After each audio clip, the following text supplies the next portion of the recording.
Assalamualaikum warahmatullahi wabarakatuh. Alhamdulillahirabbil alamin, wassalatu wassalamu ala Rasulillahil karim wa ala alihi wa sahbihi wa man wala, amma ba'd.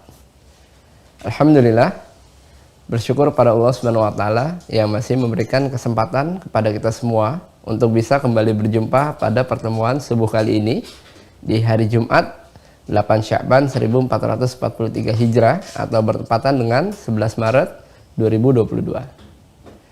Salawat serta salam juga mari kita curahkan kepada junjungan kita, Nabi besar kita, Nabi Muhammad SAW, yang semoga kita semua istiqomah di atas sunnahnya dan insya Allah mendapatkan syafaatnya di hari kiamat kelak. Amin.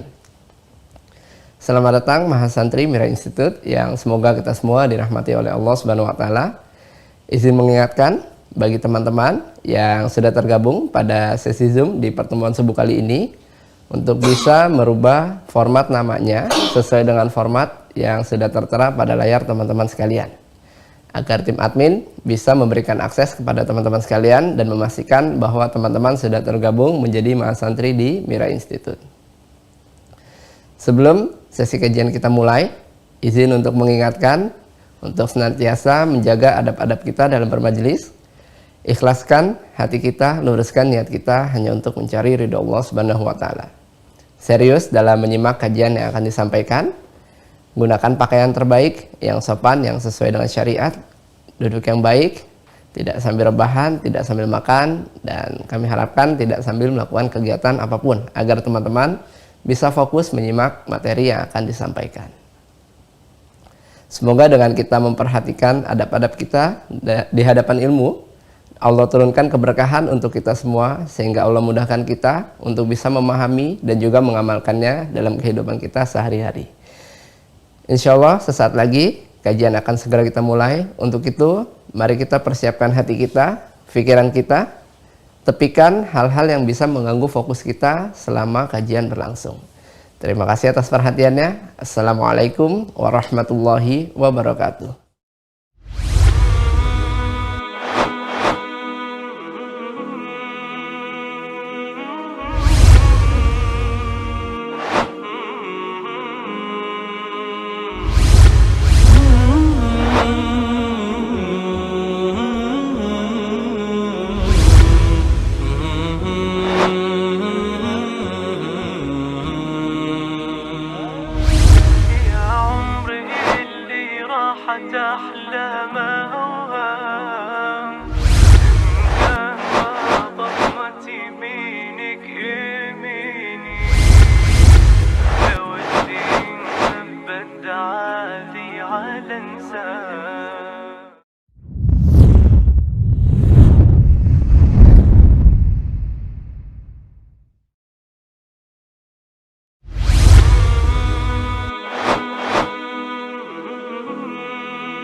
Bismillahirrahmanirrahim.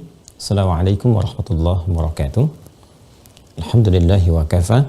Wassalatu wassalamu ala rasulillahil mustafa wa ala alihi wa sahbihi wa man wafa. وبعد فيا أحباب الله وأحباب رسوله صلى الله عليه وسلم أوصي نفسي وإياكم بتقوى الله فقد فاز المتقون فلا تموتن إلا وأنتم مسلمون فقال تعالى يا أيها الذين آمنوا اتقوا الله حق تقاته ولا تموتن إلا وأنتم مسلمون. Saudara-saudariku, terhubung kembali lewat kajian kita di subuh kali ini, melanjutkan pembahasan persiapan Ramadan, kurikulum Ramadan Nabi Sallallahu Alaihi Wasallam.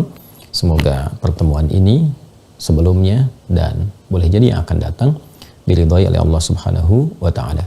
Kita bermohon pada Allah Subhanahu wa Ta'ala, semoga hamba-hamba Allah yang berkehidupan sampai detik ini, dimanapun dia berada namun belum beriman, diberi kekuatan untuk beriman, kemampuan untuk bersyahadat sebelum wafat dan kembali pada Allah Subhanahu wa Ta'ala.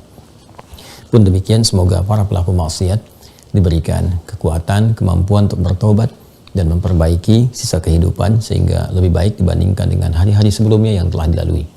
Dalam rangka itu kita mencoba untuk memperbaiki diri, khususnya persiapan memasuki bulan Ramadan yang dijanjikan oleh Allah Subhanahu wa Ta'ala dalam Al-Quran, pun dijelaskan oleh Nabi Sallallahu Alaihi Wasallam dalam rangkaian hadis-hadis beliau, penuh dengan keutamaan, penuh dengan ampunan, penuh dengan rahmat, dan penuh dengan segala keistimewaan yang tentunya itu membutuhkan persiapan-persiapan paripurna bagi kita insan beriman sebelum memasuki hari-hari masa-masa yang sangat istimewa itu.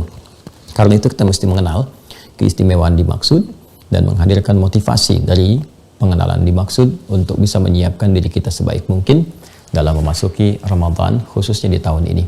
Semoga Allah Subhanahu wa Ta'ala memberikan kita kekuatan untuk memahami apa yang kita kaji, sehingga apa yang kita pahami mampu meresap ke dalam jiwa dengan kuat dan membimbing kita dengan izin Allah untuk mengamalkannya di bulan Ramadan sesuai dengan tuntunan Rasulullah Sallallahu Alaihi Wasallam. Di pertemuan yang lalu kita telah menampilkan satu hadis dari sekian banyak hadis tentang keistimewaan bulan Ramadan, dan tentunya dari satu hadis saja ada beberapa bagian yang kita kaji. Pertemuan lalu kita telah sempurnakan satu bagian dari 3 bagian penting terkait dengan keutamaan bulan Ramadan. Kita kembali ke hadis Muslim, teman-teman sekalian, di Kitabus Siyam, topik yang ke-13, yaitu tentang subtopik yang pertama, bab fadli syahr Ramadan, bab tentang keutamaan bulan Ramadan, dan kita telah uraikan 3 dari hadis yang terhubung kepada sahabat Abu Hurairah radhiyallahu taala anhu, 3 jalur periwayatan yang menunjuk kepada satu makna yang serupa dan satu dengan yang lainnya saling menafsirkan dan saling menyempurnakan dan menambah wawasan kita seperti yang telah kita uraikan di pertemuan yang lalu. Kita bacakan untuk mengingatkan. Qala al-Imam Muslim haddatsana Yahya bin Ayyub wa Qutaibah wa Ibnu Hujr qalu haddatsana Ismail wa huwa Ibnu Ja'far an Abi Suhail an abihi an Abi Hurairah radhiyallahu ta'ala anhu anna Rasulullah sallallahu alaihi wasallam qala idza jaa Ramadan, dan jalur riwayat yang lain mengatakan idza kana Ramadan, serta jalur riwayat yang ketiga mengatakan idza dakhala Ramadan futtihat abwabul jannah, dibuka kemudian pintu-pintu surga. Jika telah tiba Ramadan, datang Ramadan, dan kita berada di bulan Ramadan, dibukakan pintu-pintu surga. Di riwayat pelengkapnya, futtihat abwabur rahmah, dibukakan pintu-pintu rahmat Allah Subhanahu wa Ta'ala, dan telah kita jelaskan ini semua. Wa ghuliqat abwabun nari, dan ditutup pintu-pintu neraka. Di riwayat yang selanjutnya, wa ghuliqat abwabu jahannam, disebut pula neraka langsung dengan nama Jahannam, ditutup pintu-pintu Jahannam. Wasuffidatis syayatin, dan setan-setan dibelenggu. Riwayat lain wasulsilatis syayatin, dan para setan dibelenggu, diikat, dirantai. Baik, ini yang telah kita tunjukkan, kita bacakan secara riwayat sahih terhubung kepada Nabi sallallahu alaihi wasallam dengan berbagai riwayat yang telah kita utarakan, dan tentunya satu bagian telah kita lengkapi. Kita sempurnakan pembahasannya di pertemuan yang lalu. Kita bahkan tampilkan judul spesifik tentang mengenal pintu-pintu surga. Kesimpulan cepatnya, di bulan Ramadan itu bila telah tiba, kita hadir di dalamnya. Ingat ya, ada ja'a, ada kana, ada dakhala. Oke? Datang kita ke Ramadan, Ramadan tiba, masuk kita ke dalamnya dan hadir di dalamnya. Jika telah berada di Ramadan itu, maka kesempatan sangat luar biasa. Nah, ada dua penafsiran kesimpulan di pertemuan yang lalu tentang futtihat abwabu al-jannah atau futtihat abwabu ar-rahmah. Kesimpulan pertama, dibukakan pintu surga itu, makna yang pertama betul-betul dibuka, sehingga memberikan harapan dan dorongan bagi insan beriman untuk termotivasi memasukinya. Betul-betul dibuka. Bahkan nanti ini pemahaman secara tekstual, ya. Tekstual ini didasarkan juga pada hadis-hadis Nabi Sallallahu Alaihi Wasallam. Ada satu yang belum saya bacakan, yaitu riwayat At-Tirmidzi. Ya, ini kitabnya As-Sunan At-Tirmidzi. Kan kemarin saya konfirmasikan dengan riwayat Al-Imam Al-Bukhari, tapi ini saya kira ini penting untuk menguatkan versi yang pertama, pengertian tekstual. Di sini nanti kita temukan di nomor hadis 682 ya kalau nggak keliru. Halaman kanan atas kalau nggak salah. Bismillah. Kita lihat. Ya, betul. Nomor hadis 682. Ini ya. Ya, di 682 kitabnya ini. Nanti teman-teman yang terhubung di Mira, seperti biasa admin akan mencoba untuk men-scan kemudian mengupload. Teman-teman bisa download sehingga tahu apa yang kita bahas ya. Baik. Di sini topiknya yang keenam, Kitabus Shaum an Rasulillah sallallahu alaihi wasallam. Kitab tentang saum, tentang puasa berdasar petunjuk Rasulullah sallallahu alaihi wasallam. Ya kan? Subtopik yang pertama, bab majaa fi fadli syahri Ramadan. Bab yang menerangkan tentang keutamaan bulan Ramadan. Jadi ini senafas semua nih. Di Al-Bukhari, kemudian di hadis Muslim, kemudian di At-Tirmidzi. Dan ini menariknya dan bersyukurnya kita kepada Allah Subhanahu wa taala, setiap generasi periwayat hadis. Kan itu generasi-generasi yang kadang ada yang sezaman, ada yang juga telah lebih dulu atau mendahului atau yang datang belakangan. Itu selalu mencoba untuk mengamati yang sebelumnya, lalu melengkapi baik dari segi metodologi ataupun juga kelengkapan hadis-hadis yang dimaksudkan. Ya, seperti Al-Imam Al-Bukhari dengan Al-Imam Muslim, ya. Al-Imam Al-Bukhari kan gurunya itu. Kemudian Al-Imam Muslim juga menghadirkan hadis-hadis dengan, nah ini yang paling menarik nih, sistematika yang ditampilkan oleh Al-Imam Al-Bukhari tapi dibuat nanti lebih terukur. Jadi sebetulnya kalau kita mau ngaji nanti kalau lebih terukur misalnya dari segi bab, urutan, kemudian juga penguatan satu hadis dengan yang lainnya, itu di hadis Muslim. Ya, coba kalau kita mau lihat kesandaran awalnya dengan tingkatan kekuatan, ya ke Al-Bukhari. Ya, karena itu nanti di tabaqah al-hadis, ya urutan-urutan hadis itu yang pertama mattafaqa alaihi al-Bukhari wal Muslim. Jadi keduanya, urutan pertama, level pertama yang disepakati Imam Al-Bukhari dan Imam Muslim. Nanti yang kedua baru Imam Al-Bukhari, ya, kitab Sahih Al-Bukhari, ketiganya Sahih Muslim, baru yang lainnya setelah itu. Ini urutan-urutannya ya teman-teman sekalian, dan dua-duanya sahih. Dua-duanya sahih. Jadi Al-Imam Muslim ini belajar banyak dari Al-Imam Al-Bukhari, lalu membuat urutan-urutan lebih sistematis karena zaman setelahnya kan itu berbeda setiap generasi pendekatannya. Sama kayak kita sekarang, kita baca buku tempo dulu dengan baca buku sekarang kan kita melihat sistematikanya berbeda ya. Dari segi misalnya ejaannya, transliterasinya itu dalam bahasa Latin. Menariknya dalam bahasa Arab, inilah salah satu hikmahnya. Di bahasa Arab itu kan nggak ada ejaan yang disempurnakan. Kalau kita lihat sekarang, kalau kita menggunakan bahasa Arab fasih ya, yang disepakati semuanya bukan dialek. Bahasa dialek itu seperti kita sekarang di sini ada bahasa daerah misalnya kan, taruhlah ada bahasa Sunda, bahasa Jawa, ya kan, bahasa di Sumatera dan seterusnya, itu dialek namanya. Bahasa persatuannya bahasa Indonesia. Ya, di Arab itu bahasa persatuannya bahasa fusha, bahasa fasih. Itu yang bahasa di zaman Nabi Sallallahu Alaihi Wasallam itu bahasa fasih. Nanti setiap daerahnya punya bahasa dialek. Contoh begini, kalau saya katakan apa kabar, itu bahasa fasihnya kaifa haluk, kaifa haluk. Ya, kalau orang Mesir bilang bahasa daerahnya, bahasa dialeknya zayyak hal. Ya, bahasa Syriahnya shlonak. Ya, bahasa Libya misalnya orang Libya bilang sinjo. Nah, itu bahasa daerah. Ya, bahasa dialeknya, tapi bahasa fasihnya kaifa haluk. Nah, yang fasih ini menariknya nih, ini hikmahnya kenapa juga Al-Quran diturunkan dengan menggunakan bahasa Arab. Di surat Yusuf itu pembukanya supaya kita cerdas, la'allakum ta'qilun. Ya, ternyata kecerdasan kita itu dibantu ya dengan abadinya sistematika gramatikal bahasanya yang terjaga sampai kapanpun gitu. Jadi dari dulu tuh sampai sekarang itu tergramasikan, gramatikalnya terjaga ya dengan satu kaidah-kaidah yang kokoh yang tidak mengalami perubahan. Bahkan kaidah itu pun keluarnya, dirumuskannya dari kefasihan bahasanya. Ya, berbeda dengan bahasa lain yang dibuat gramatikalnya, ada gramatikalnya baru muncul kemudian dasar-dasar kebahasaannya. Ya, subjek, predikat, objek belajar dari sini keluar ya, kemudian dibahasakan dan seterusnya. Nah, bahasa Arab itu menariknya begini. Bahasa Arab menariknya dari kefasihannya, ya, kemudian mengacu kepada Al-Quran, hadis-hadis Nabi Muhammad SAW, syair-syair juga sebelumnya, itu mengacu dari situ semua, keluar gramatikal dan terjaga itu, ya, sampai dengan sekarang, sampai dengan kapanpun, dan nggak mengalami perubahan. Nah, karena itu Al-Quran kan nggak pernah didengar, ya, dan nggak pernah terjadi ada ejaan Al-Quran yang disempurnakan sampai sekarang. Dari dulu Alif Lam Mim, ya, sampai sekarang Alif Lam Mim. Dari dulu alam sampai sekarang alam. Ya, sekarang kalau kita lihat di Latin misalnya, ataupun dibawa ke terjemahannya di bahasa Indonesia, tulisan dulu misalnya, taruhlah tahun 60-an atau bahkan 70-an, ulama itu sekarang beda, ya, dengan U baru.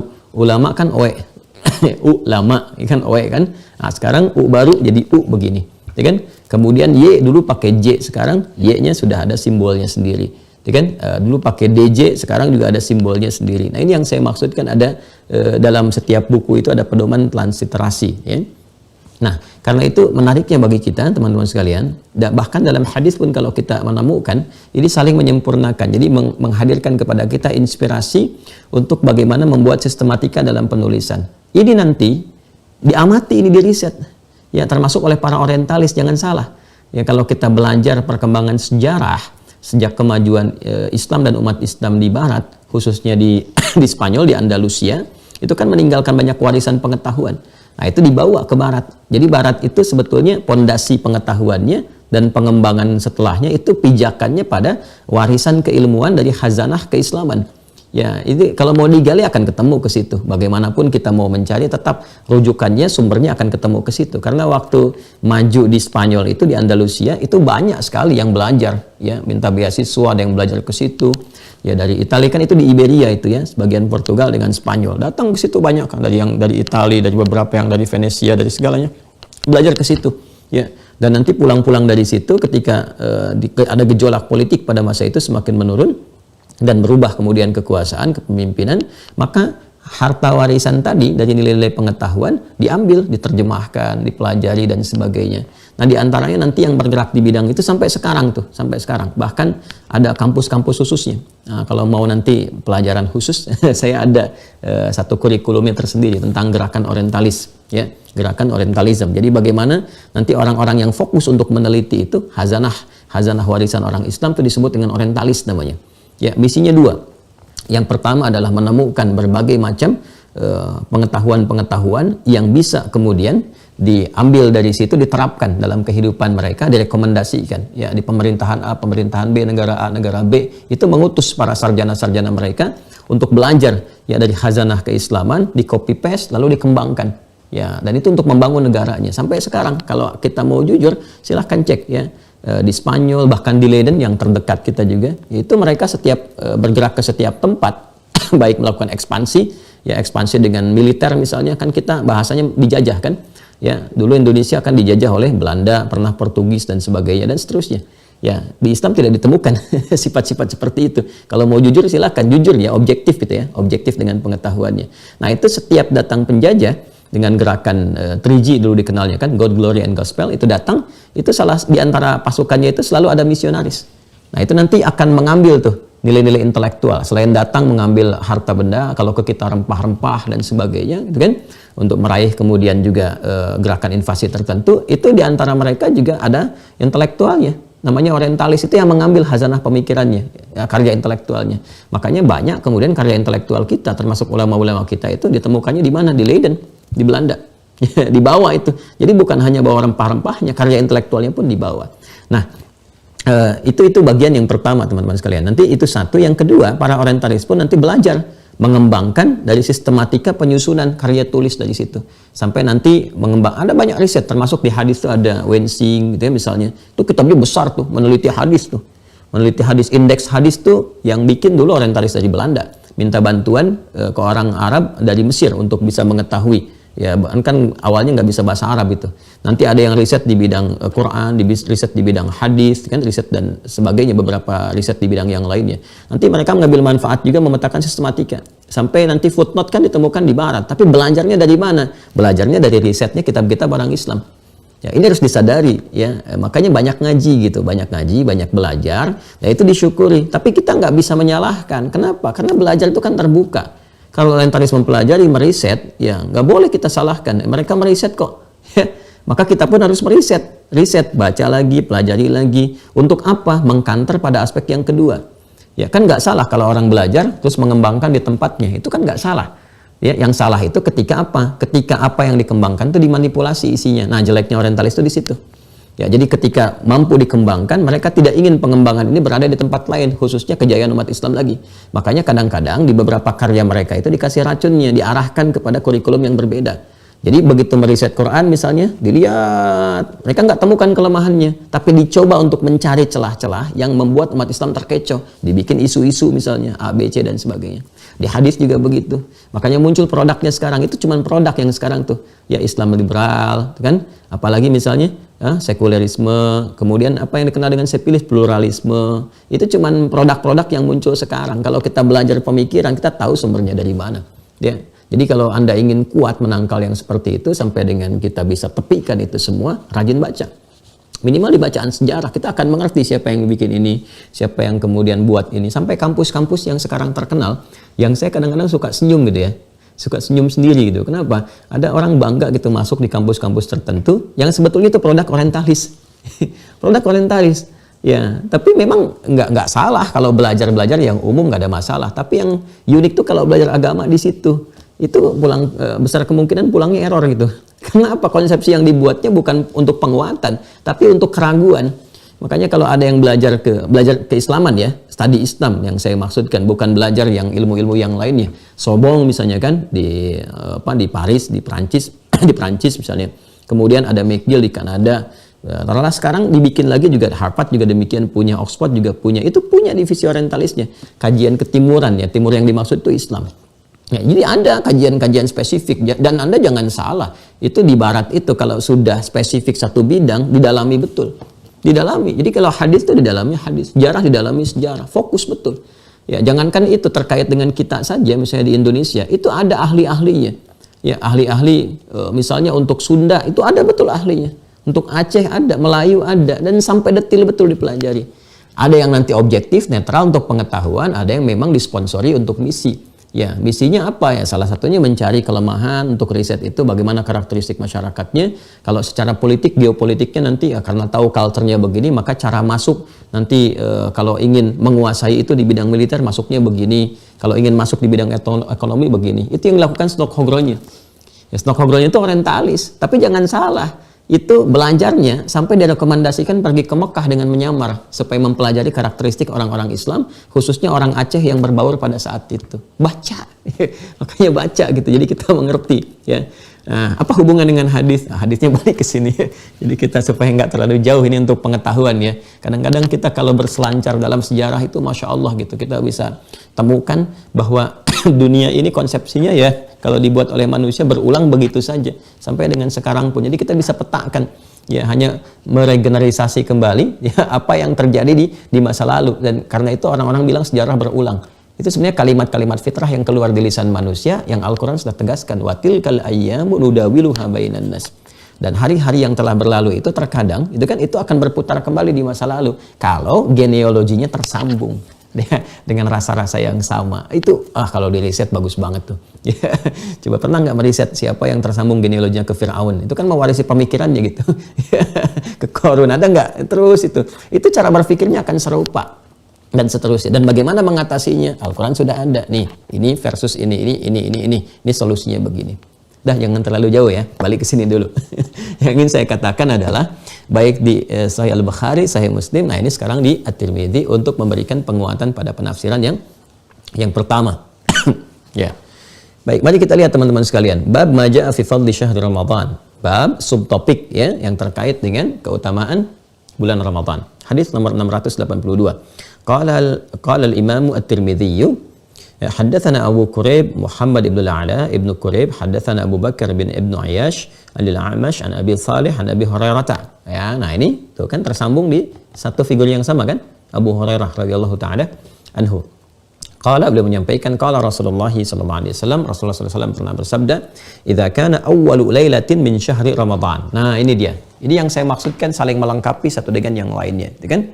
saling melengkapi. Jadi kalau kita temukan di referensi hadis Muslim di Al-Bukhari, idza jaa Ramadan, idza kana Ramadan, idza dakhala Ramadan. Jadi Ramadan disebutkan secara umum. Ya, jika masuk kemudian Ramadan. Jadi mulai dari kita memasuki Ramadan. Kapan sih masuk Ramadan itu? Kan kita sudah bahas sebelumnya kan? Masuk Ramadan itu kan berpindah kan? Dari mulai maghrib pindah waktu, berarti yang pertama kita masuki malamnya dulu kan? Karena itu di kajian-kajian terdahulu kita katakan ibadah Ramadan itu satu paket. Paket malam dan siangnya. Nah, awal masuknya itu malamnya dulu. Nanti puasanya baru setelah ke fajar baru puasa sampai dengan maghrib. Tapi paket yang kita masuki pertama paket malamnya. Di malam itu ada apa? Sampai kita dulu berdoa kan? Diajarkan doanya. Ya Allahumma innaka afuwun karim tuhibbul afwa fa'fu anni, itu kan yang pernah kita bahas. Ada apa di malam harinya itu? Nah, ini keutamaan terkait dengan apa yang kita bahas. Pintu surga dibuka, ketika dibukakan rahmat Allah dihadirkan, kan surga itu rahmat, jannah itu rahmat. Rahmat Allah dibentangkan. Di situ kita memohon rahmatnya, yaitu ampunan Allah Subhanahu wa taala. Satu di antara tiga makna rahmat kan ampunan, seperti yang saya bahas di pertemuan lalu. Nah, idza kana awwalu lailatin min syahri Ramadan. Ini dia teman-teman sekalian. Jadi hadis riwayat At-Tirmidzi merinci malamnya. Kalau di Al-Bukhari di hadis Muslim itu menyebutkan Ramadan masuk, dirinci masuknya kapan. Ibadah awalnya kapan. Ini awal pertama, malam pertama nih. Malam pertama kita dengan Ramadan. Apabila tiba malam pertama di bulan Ramadan, sufidatis syayatin wa maradatul jinni, ya para setan dan jin-jin yang nakal itu, ya maradah itu yang menyimpang, ya kan? Yang kadang-kadang iseng dan sebagainya. Itu kalau Anda lewat misalnya tempat-tempat tertentu, ya baik di hutan misalnya, kadang-kadang ada perasaan was-was ketika mau masuk ke kuburan dan sebagainya, ya kan? Nah, itu ada jin-jin yang maradah tuh yang menyimpang, kadang-kadang iseng, ya kan? Ya sebetulnya dia nggak menampakkan diri. Jadi kalau ada yang melihat jin, ya itu sebetulnya dia sudah terhubung dengan jin itu, karena jin itu tidak menampakkan diri, nggak terlihat wujud aslinya. Nggak terlihat wujud aslinya. Ya, kalau kita melihat nanti ke hal-hal yang terkait dengan jin itu, dia masuknya kadang dalam bentuk binatang, wujud binatang, atau kadang gerakan-gerakan tertentu, tapi dia nggak menampakkan diri. Jadi kalau ada yang bisa ngelihat jin dengan wujudnya, itu patut diduga dia sudah berinteraksi dengan jin. Ya, karena dimasuki jin bisa melihat jin yang lainnya. Nah, itu sudah mafhum dalam fikih Islam, itu diketahui. Itu maradatul jin yang suka kadang mengganggu, iseng.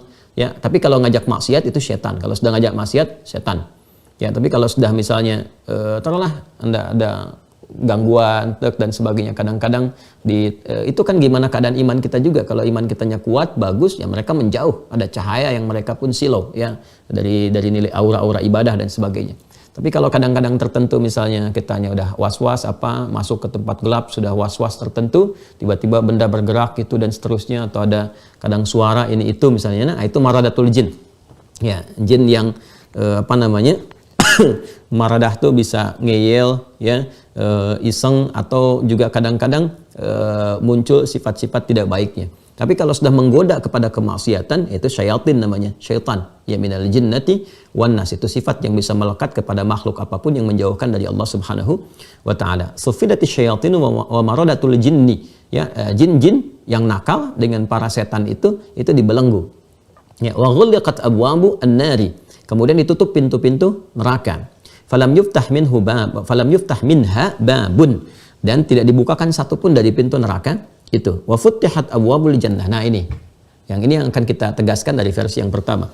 Wa futtihat abwabul jannati, dan dibukakan pintu-pintu surga. Falam yughlaq minha babun, dan tidak ditutup satupun dari pintu surga itu. Jadi pintu neraka ditutup, nggak dibuka satupun. Pintu surga dibuka, nggak ditutup satupun. Ini pemaknaan tekstual. Jadi yang kita bahas kemarin, pintu surga dibuka, di At-Tirmidzi itu ditafsirkan secara tekstual, betul-betul dibuka, nggak ditutup satupun.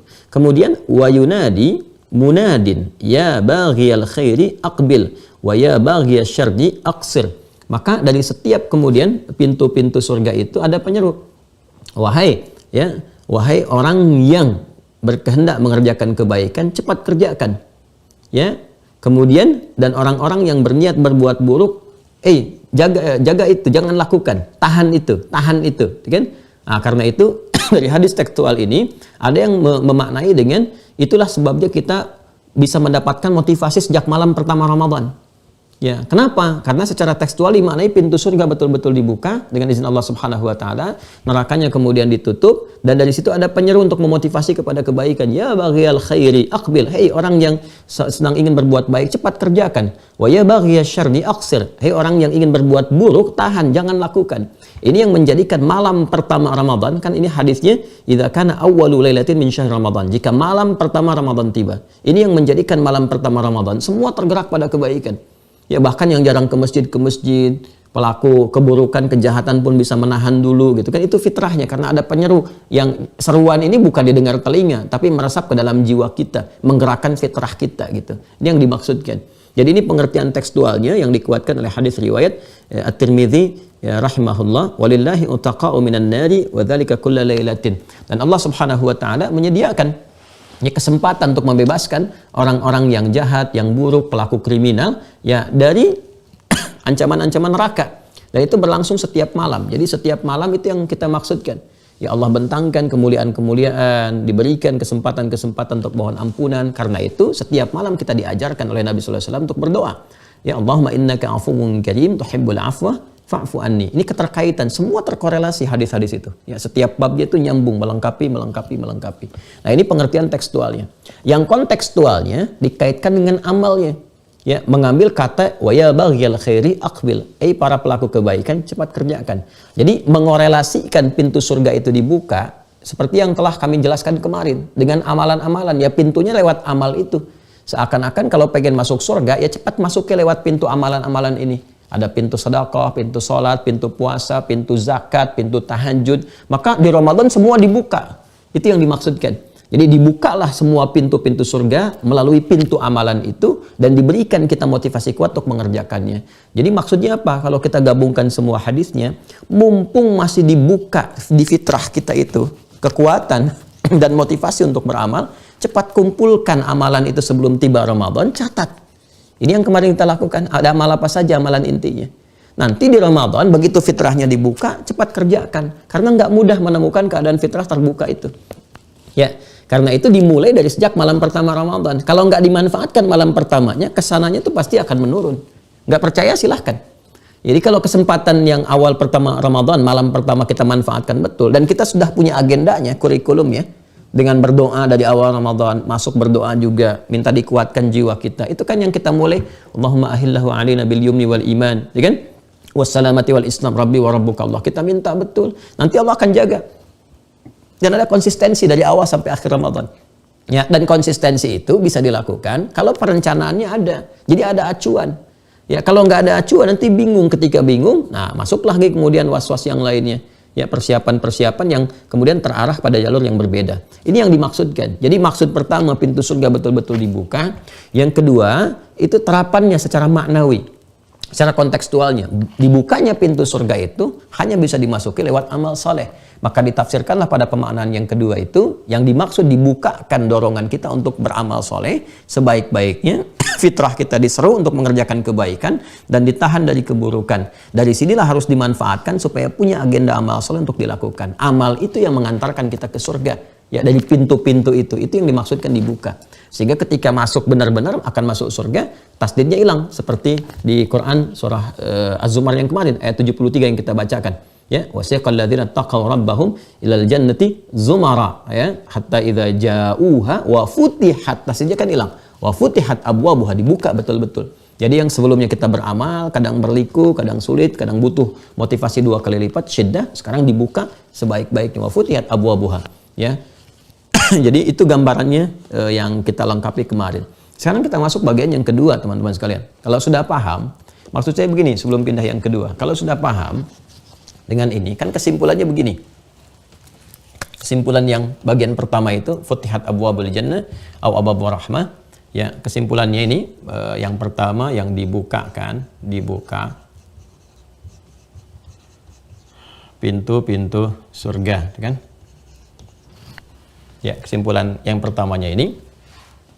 Jadi kita turunkan di sini, dibukanya fitrah kebaikan sehingga terdorong atau termotivasi, ya kan? Untuk beramal soleh.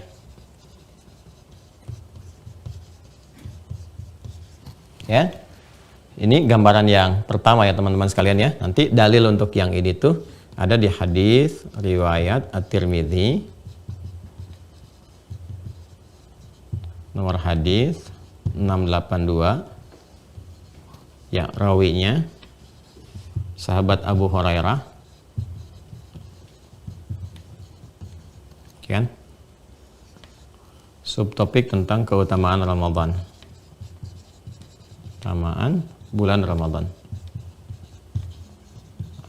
Oke. Ini gambarannya. Kemudian yang kedua, B-nya, ini kan dibukanya peluang yang besar untuk mendapat anugerah surga, ya kan? Melalui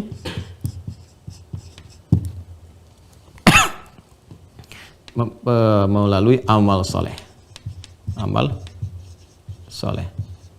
yang banyak dilakukan. Nah, jadi setelah ini bagian pertamanya ada motivasi, ya kan? Nah, bagian keduanya ini yang kita bahas cukup panjang di edisi kemarin. Ya, yang dimaksud pintu-pintu surga itu yaitu peluang-peluang beramal soleh. Memang pintu surga itu ya amal soleh, lewat amal itu. Yang dengan itu semua kita bisa berpeluang untuk mendapatkan ya rahmat Allah Subhanahu wa taala, itu berupa anugerah surga. Jadi memang pintu surganya dibuka, masuknya lewat mana? Lewat amal. Maka Ramadan itu ya kita harus bisa termotivasi kuat bagian yang pertamanya untuk bisa memperbanyak amal soleh. Ya, turunkan. Karena itu bagian ketiganya, kesimpulan cepatnya, sebelum memasuki Ramadan, maka setiap insan beriman, kan? Setiap insan beriman, ya ayyuhalladzina amanu, kan? Ya, seyogianya. Ya. Kenapa seyogianya Ustadz? Nggak sebekasinya, misalkan. Nggak secikampeknya. Nggak, maksudnya seyogianya itu semestinya lah gitu ya. Bukan Jogja. Ya, seyogianya menyiapkan. Nah, gini kan? Agenda Ramadan berupa amal saleh yang mengacu, ya kan, pada kurikulum nabawi, kurikulum Nabi Sallallahu Alaihi Wasallam, kurikulum nabawi. Nah, ini ya teman-teman sekalian ya. Ini nggak dihapus kok, insya Allah ya. Nggak dihapus, bisa diulang kembali, dilihat. Jadi sekarang kan teknologinya bagus, walaupun dihapus kan bisa dilihat video sebelumnya. Anda tinggal dengarkan keterangannya, Anda bisa simak ulang. Jadi kalau kita bahas bagian pertama secara singkatnya, mumpung masih Sya'ban sekarang, apa yang sudah kita pelajari, dibuat tabel. Ya, tabel kurikulum nabawi. Apa nih amal soleh yang akan dikerjakan nanti, yang mampu kita lakukan sesuai dengan batas kemampuan kita. Dan sudah dituangkan kan di buku yang kami tuliskan di makna ayat puasa. Ya, saya lihat masih ada itu satu lagi tuh kemarin tuh, ya nyangkut mungkin itu ya di Wah Corner itu. Nah, jadi silahkan teman-teman bisa kreasikan ke sini, ya kreasikan ke sini. Jadi implementasi dari pembahasan yang ini kalau bagi Santimira wajib ya, baik yang terhubung, apalagi itu yang terhubung sudah aktifkan akun, ataupun yang dari YouTube. Kalau kita ingin berkualitas ya Ramadannya, wajib setelah pembahasan ini bikin tuh agenda kurikulum nabinya apa aja, disiapkan dari sekarang supaya nanti begitu masuk ke Ramadan bisa konsisten diikuti. Nah, kalau ini sudah kita kenal dengan baik, maka mulai masuk pada bagian kedua, wa ghulliqat abwabun nar. Ya, ditutupnya pintu neraka. Ini bagian 2-nya. Ditutup pintu neraka. Redaksi di hadisnya itu ada 2. Ya, wa ghulliqat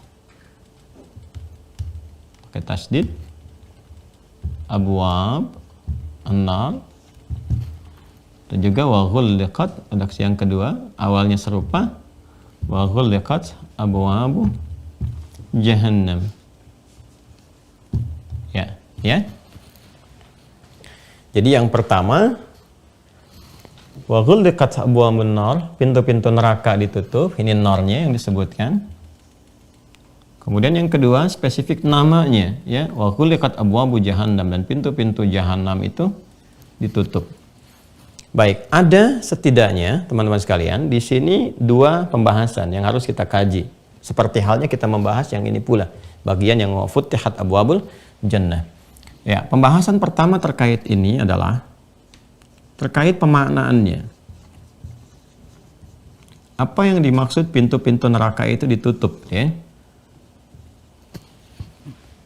Yang kedua, ini bagian pertama, bagian keduanya, bagaimana memahami tentang pintu-pintu neraka, hakikat pintu-pintu neraka. Ya, hakikat pintu-pintu neraka. Tentu yang kita maksudkan dengan hakikat di sini adalah pendekatan pengetahuannya, informasi yang kita dapatkan. Sedangkan realnya, hakul yakinnya saat nanti kita tidak ingin menyaksikan, ya, tapi nanti kan ada orang-orang penduduk neraka itu ingin mendatangi penghuni surga untuk meminta, ya, untuk mereka meminta bagian dari cahaya di surat Al-Hadid itu, ya. Ya, kemudian dibikin sekat, ya, Allah memberikan sekat, wa duriba bainahum bisurin lahu bab, ya, batinuhu fihi rahmah wa zahiruhu min qibalihil adzab, ya. Jadi ada, sekarang kita ilmal yakin dulu prosesnya, ilmal yakin dari informasi yang disampaikan di Al-Quran, hadis-hadis Nabi SAW. Nanti ketika dalam proses hisab ada orang yang dimasukkan, diseret ubun-ubunnya dan sebagainya. Itu ainul yakin. Ya, bagi orang yang masuk ke situ hakul yakin. Hakul yakin. Jadi nanti kalau kita dari hakikat ini ingin mengetahui sepenuhnya saat kembali kepada Allah, ya, dengan melihat, menyaksikan dan sebagainya, dan kita di situ banyak bersyukur kepada Allah karena dibebaskan dari itu semua, karena banyak berdoa di dunia itu, ya Rabbana atina fid dunya hasanah wa fil akhirati hasanah wa qina adzabannar, ya, wa qina adzabannar. Kita minta betul, kita pelajari supaya dijauhkan dari ancaman-ancaman itu semua, ya, dan seterusnya. Jadi begitu nanti di sini turunannya ilmul yakin, kemudian ainul yakin, hakul yakin, ya. Kita belajar dengan ilmu yakin, ya, ilmu yang kita yakini, yang betul-betul originalitasnya terhubung pada sumber yang paling kuat dan hak kebenarannya. Kemudian ainul yakin, melihat, menyaksikan saat kembali ke akhirat orang-orang terjebak di dalamnya, ya, dan hakul yakinnya mereka yang mengalami, ya, karena hakul itu harus mengalami betul ke situ. Kalau kita inginnya kan hakul yakinnya di sini, di surganya, dengan izin Allah Subhanahu wa ta'ala. Ini tinjauan kita, ya, dan keyakinan kita wajib yakin. Insan beriman wajib yakin dengan keimanannya, ya. Perkara orang lain punya pandangan berbeda, ya, kita menghormati apa yang diyakini oleh orang lain. Pada akhirnya ketika kembali kan akan terbukti kebenarannya, ya. Sekarang kan kita berikhtiar saja, berikhtiar, ya. Ini, ya, teman-teman sekalian, hakikat pintu neraka ini bagian pembahasan yang keduanya. Kita mulai dari sini dulu pemaknaannya. Apa yang dimaksud wa ghulliqat abwabu an-nari atau ghulliqat abwabu jahannam, seperti kita uraikan di pertemuan yang lalu, wa futtihat abwabu al-jannah atau abwabu ar-rahmah. Nah, ini tidak jauh berbeda pemaknaannya dengan yang pertama itu. Kalau di sana futtihat, di sini ghulliqat. Tasdid yang melekat pada kata ghulliqa ini, saya besarkan tulisannya begini, ghulliqat, membentuk bentuk pasif, ya, jadi ghallaqa yughalliqu, ini bentuk pasifnya ghulliqa, ya, karena ini muannas majazi nanti, dan ini pun kemudian juga sudah jama', wa kullu jam'in muannatsin, itu dalam kaidah nahwunya, setiap jama' maka diikuti dengan muannats. Wa ghulliqat, ada tasdid di sini. Nah, tasdid ini bisa dimaknai dengan dua hal, dengan pendekatan ilmu sharaf atau ilmu balaghah. Kalau kita ingin lakukan dengan pendekatan ilmu sharaf, maka formulasi atau wazan dalam ilmu sharaf itu yang bertasdid seperti ini, itu dipahami dengan sesuatu yang tadriji, berproses secara bertahap, sifatnya bertahap, ya, atau pemberian secara terukur. Ya, jadi bisa secara bertahap atau terjadinya sesuatu atau pemberian sesuatu secara terukur. Ya, kalau kita lihat misalnya yang dimaksudkan demikian, contoh ketika wahyu diturunkan, Al-Quran diturunkan kepada Nabi Muhammad SAW, langsung menerima. Nah, itu di Quran diksinya menggunakan tasydid. Kepada Nabi Isa, Nabi Musa yang sebelum Nabi Muhammad SAW itu tidak pakai tasydid, pakai hamzah. Ya, diturunkannya pakai anzala, anzala yunzilu. Pada Nabi Muhammad ketika diterima, nazzala yunazzilu. Ya, ini ingat yang saya katakan kepada Nabi Muhammad bukan turun dari Lauh Mahfud ke Baitul Izzah. Kalau itu nanti sekaligus ke Nabi Muhammadnya secara bertahap. Ya, kalau kita lihat di Quran surah ketiga Ali Imran misal, padanan ini ya untuk menerangkan ini. Ya, untuk menerangkan ini pakai dalil Al-Quran, Quran surah 3 misalnya, ayat ketiga. Ya. Nazzala alaikal kitabah, yang ke Nabi Muhammad, bil haqq. Ya, pakai tasdid, nazzala alaikal kitab. Ya, kenapa menggunakan tasdid? Untuk memberikan kesan bahwa wahyu yang disampaikan pada Nabi Muhammad, ayat-ayat bimbingan dari Al-Quran itu disampaikan secara bertahap. Ya, sesuai dengan waktu dan peristiwa yang terjadi, dibimbing Nabi Muhammad SAW. Karena itu nanti ada asbabun nuzul, sebab-sebab turunnya ayat, ya kan? Nah, ini ada sebab tertentu turun ayatnya, dibimbing ya sesuai dengan kebutuhan supaya mudah diterima dan langsung sesuai dengan keperluannya sehingga dirasakan kebenarannya. Ya, kadang-kadang nggak ada sebab apa-apa, tapi diberikan bimbingan oleh Allah untuk mengatasi persoalan yang akan dihadapi kemudian.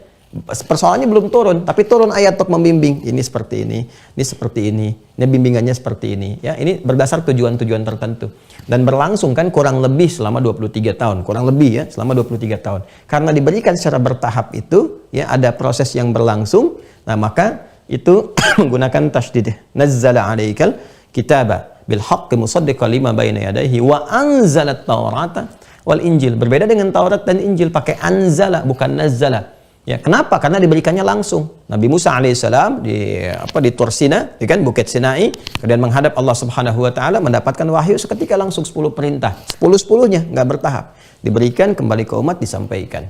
Nabi Isa alaihissalam, Yesus Mesias, dapat Injil, Allah berikan kemudian wahyu kepada beliau, ini pedoman untuk umatmu sekaligus semuanya. Ya, ada tuntunan disampaikan kepada umatnya. Nah, ini perbedaannya antara pakai tasdid dengan tidak pakai tasdid. Ada sesuatu yang bertahap. Ya.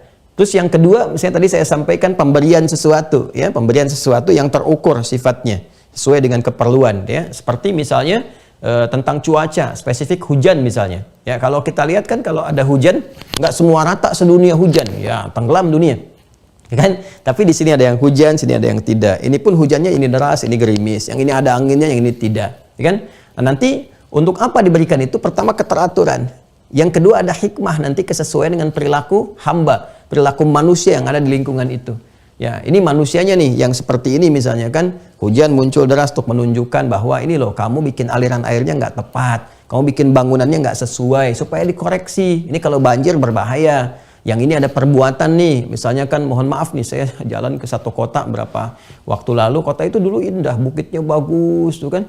Nah, sekarang diambilin pasirnya tapi nggak diperbaiki lagi gitu, nggak ditutup kembali. Jadi gunung-gunung itu Allahu Akbar yang tadinya bagus, indah, hijau, memukau dan sebagainya, enaklah dipandangnya itu. Sekarang udah jelek dilihat gitu kan. Ya, ada yang sudah tinggal setengahnya, ada yang terbuka. Ya itu alat-alat beratnya ada di situ aja. Saya juga heran ya. Dan yang paling mengherankan itu kan nyambung langsung ke jalan utama gitu, ke jalan provinsi langsung ada jalan utamanya. Itu kalau terbayang kalau hujannya besar dan sebagainya, itu yang kadang-kadang menyebabkan ya banjir, longsor, banjir bandang dan sebagainya. Itu karena hikmah tertentu tunjukkan.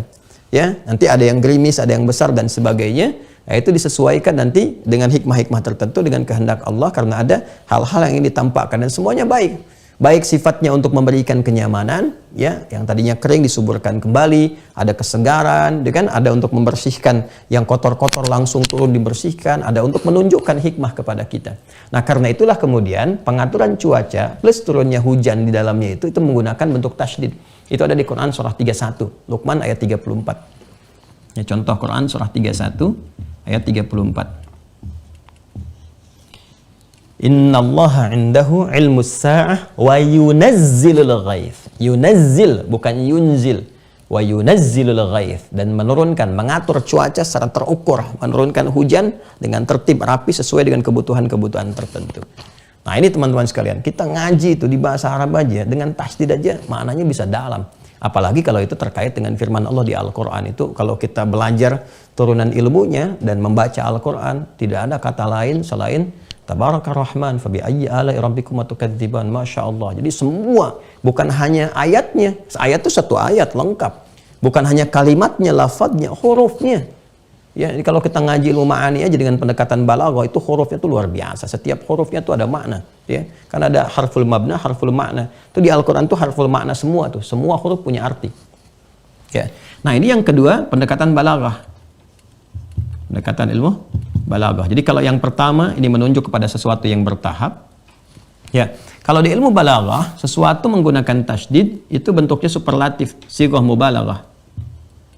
Sesuatu yang besar, agung, ya, melahirkan ketakjuban, banyak dan sebagainya. Ya.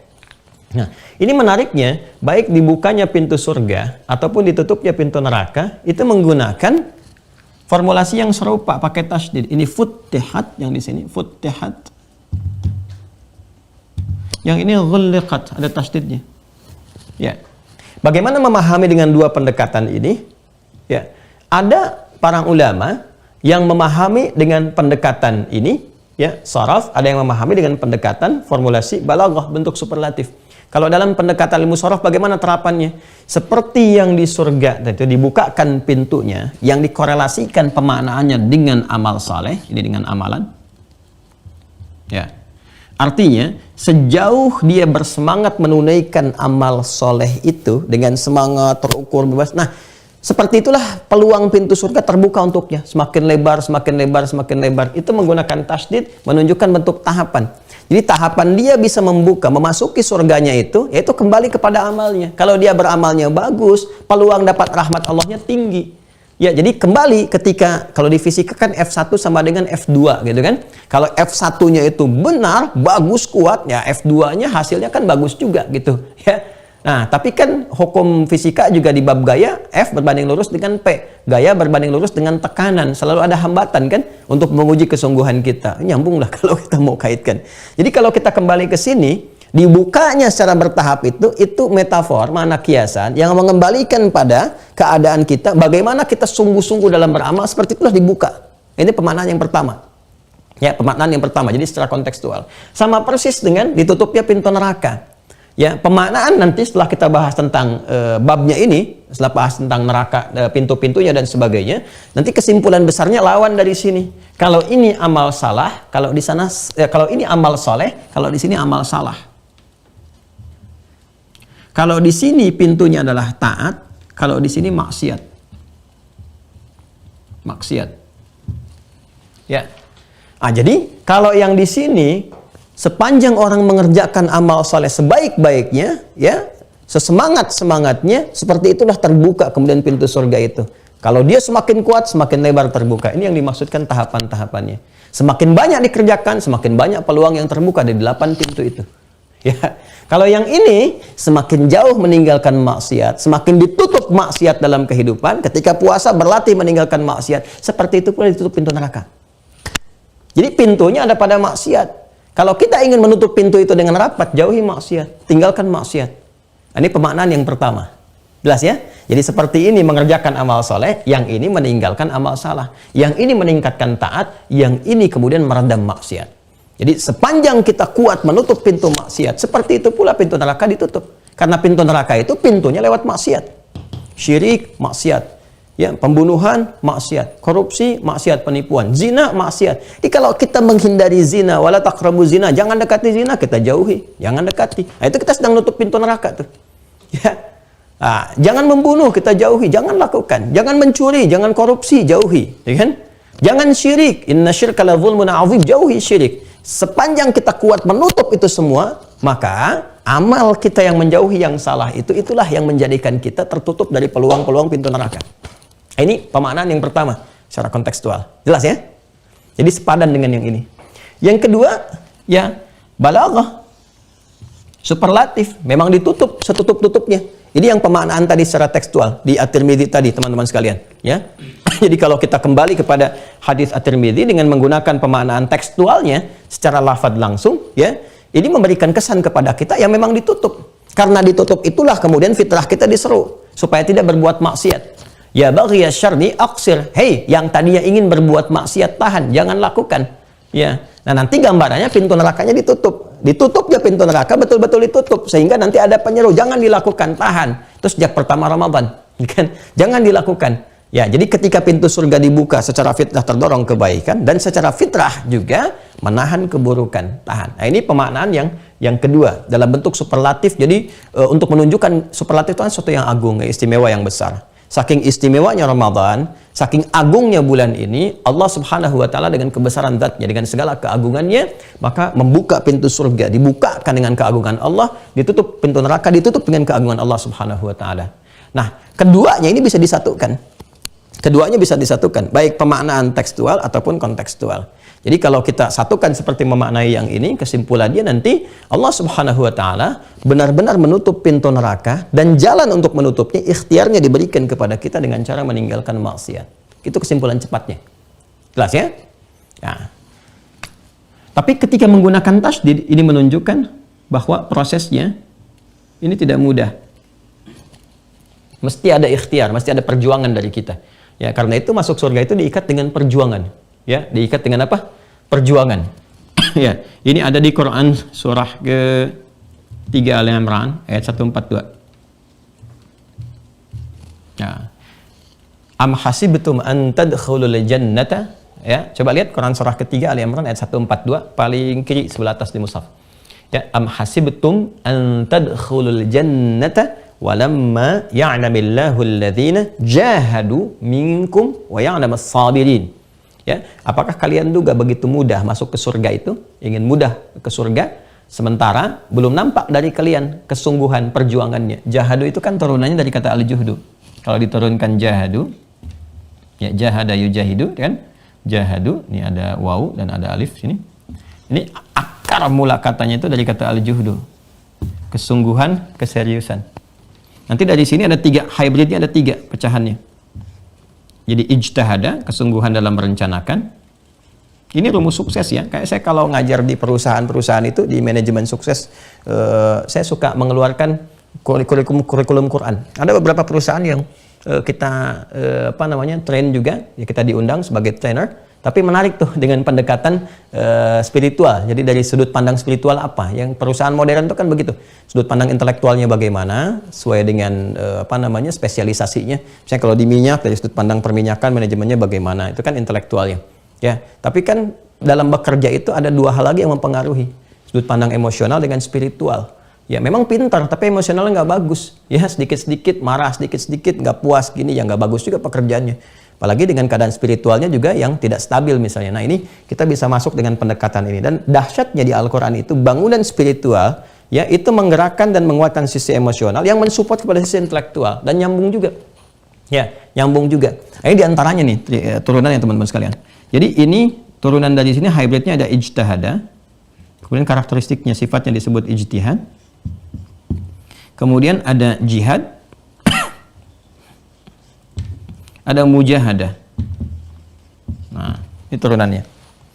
Ijtihad, juhdu itu kesungguhan, keseriusan. Ijtihad, kesungguhan dalam merencanakan. Harus punya rencana, punya planning. Jadi kalau Anda ingin sukses, apalagi ini mendapatkan surga, ya harus punya rencananya, planningnya apa. Nah, latihannya nanti ada di Ramadan. Makanya dari sekarang rencanakan, rencana amalnya apa. Terus koreksi diri, ya introspeksi. Kan ada waktu muhasabah. Ya, wahtisaban, man shoma ramadhana imanan wahtisaban. Ihtisab itu ada unsur kesungguhan, keseriusan, keikhlasan, dan koreksi diri. Sifat korektif di situ karena ada unsur muhasabahnya. Ya, makanya ketika kita mau masuk Ramadan, di sisi surganya amal solehnya, rencanakan amal apa yang akan dikerjakan. Di sisi ditutupnya pintu neraka, ini koreksi diri, maksiat apa yang sering dilakukan. Kan kita yang tahu kebiasaan diri kita sendiri. Dari pikiran sampai ke telinga sering dengar apa, mata sering lihat apa, tontonan apa yang dilihat, apakah menjadi tuntunan ya atau yang mengarahkan kepada sisi nestapa dalam kehidupan. Hati-hati, lisan suka bicara apa. Nah, ini kalau keluar maksiat, koreksi ini. Maka kesungguhan untuk merencanakannya kalau dibawa ke sini adalah korektif, sisi korektif di sini. Ya, introspeksi. Jadi, apa yang dibawa ke sini dari sisi ijtihadnya, koreksi diri seperti yang dilakukan saat haji. Ya, kan wukuf di Arafah itu kan wukuf di situ kontemplasi, merenungkan, mengenal diri. Sampai kekurangannya pun kita kenali. Apa kekurangan diri kita itu? Ya, makanya ketika dibawa kemudian ke setelah itu ke Muzdalifah sambil berzikir kan? Ya kan ayatnya demikian di Al-Baqarah di ayat ke-198 dan seterusnya. Ya, fa idza afadtum min arafatin fadhkurullaha. Ya, jadi kalau kalian sudah selesai di Arafat itu, kalian berzikir indal Masy'aril Haram, menuju ke Masy'aril Haram, yaitu ke Muzdalifah.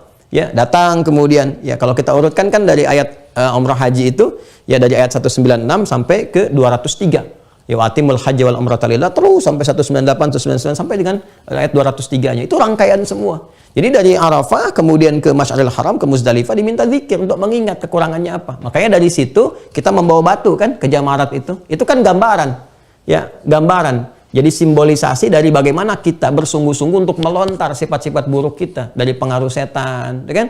Akabahnya itu dari dalam diri kita sendiri, pengaruh lingkungan yang terdekat, wusta, kemudian yang terjauh ula. Seperti yang pernah kita ajarkan dulu. Nah, ini yang direncanakan supaya pintu ini tertutup, ghaliqat. Mesti ada kesungguhan merencanakan untuk evaluasi diri. Lalu berjihad. Jihad dengan menahan itu. Jihad itu perjuangan fisikal, fisik. Jadi kalau ada tayangan yang tak bagus saat Ramadan, jangan dilihat tuh perjuangan mata, jihad mata di situ.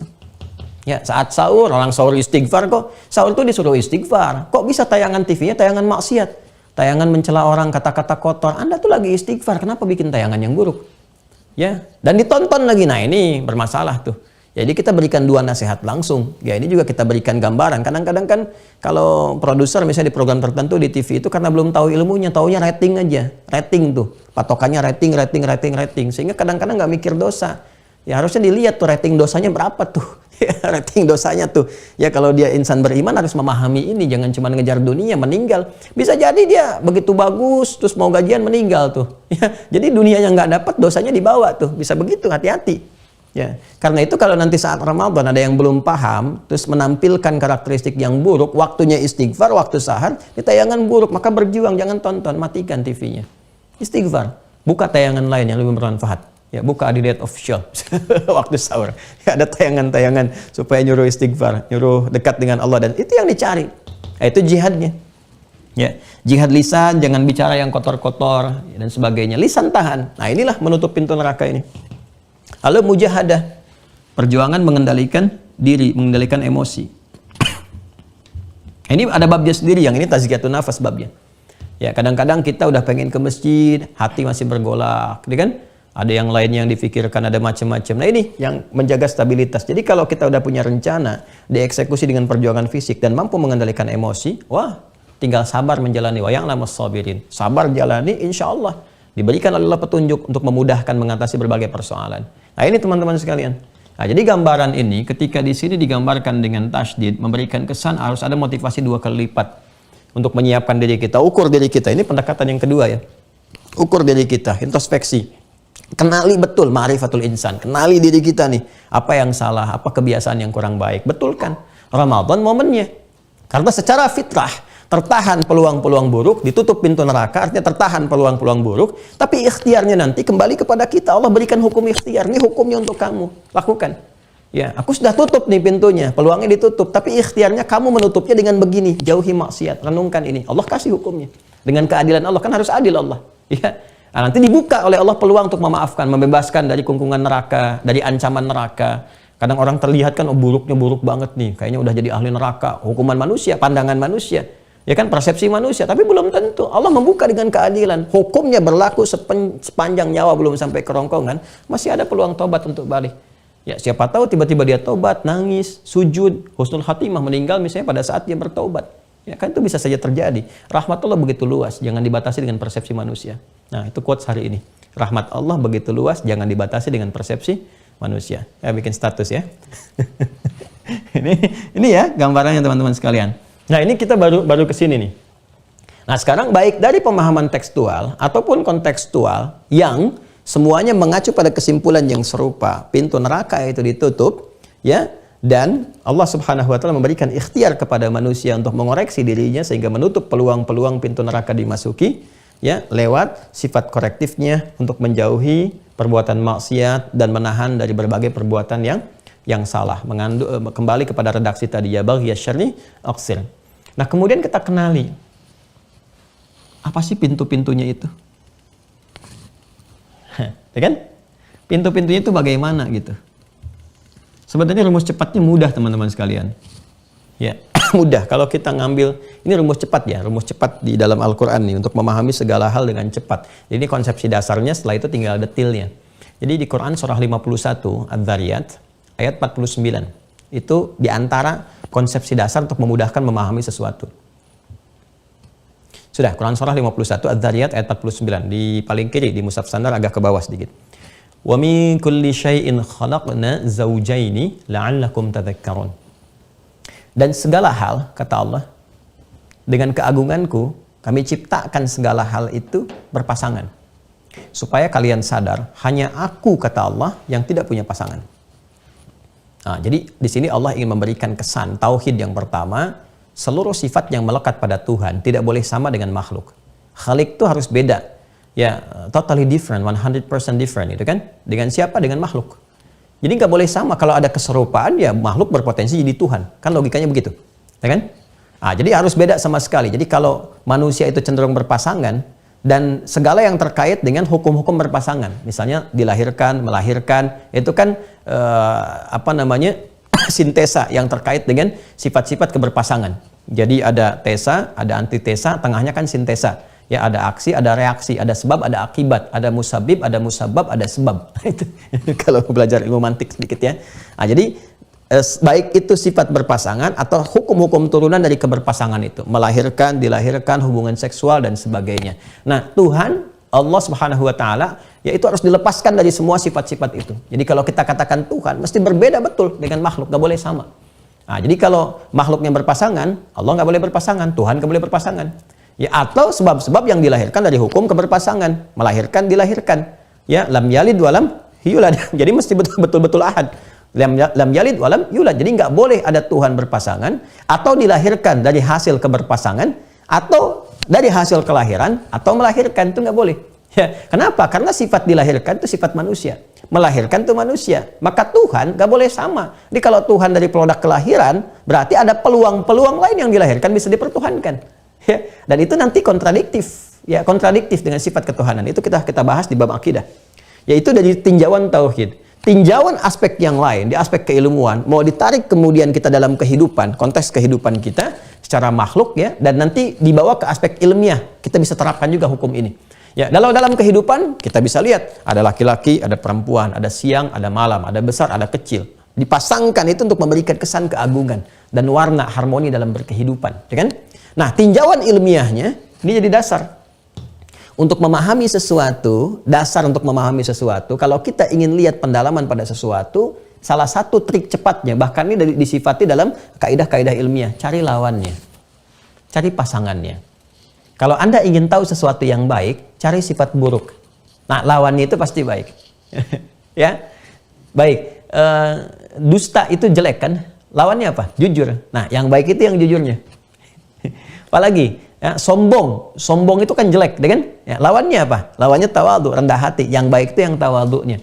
Jadi yang sombong dijauhi, kan? Yang tawadhu itu yang diambil, yang dilakukan dalam kehidupan. Sama persis. Kalau kita ingin mengetahui, ya, ini nih, bagaimana bisa meningkatkan amal soleh supaya meningkat, maka lawannya harus ditekan supaya tidak muncul, ya kan?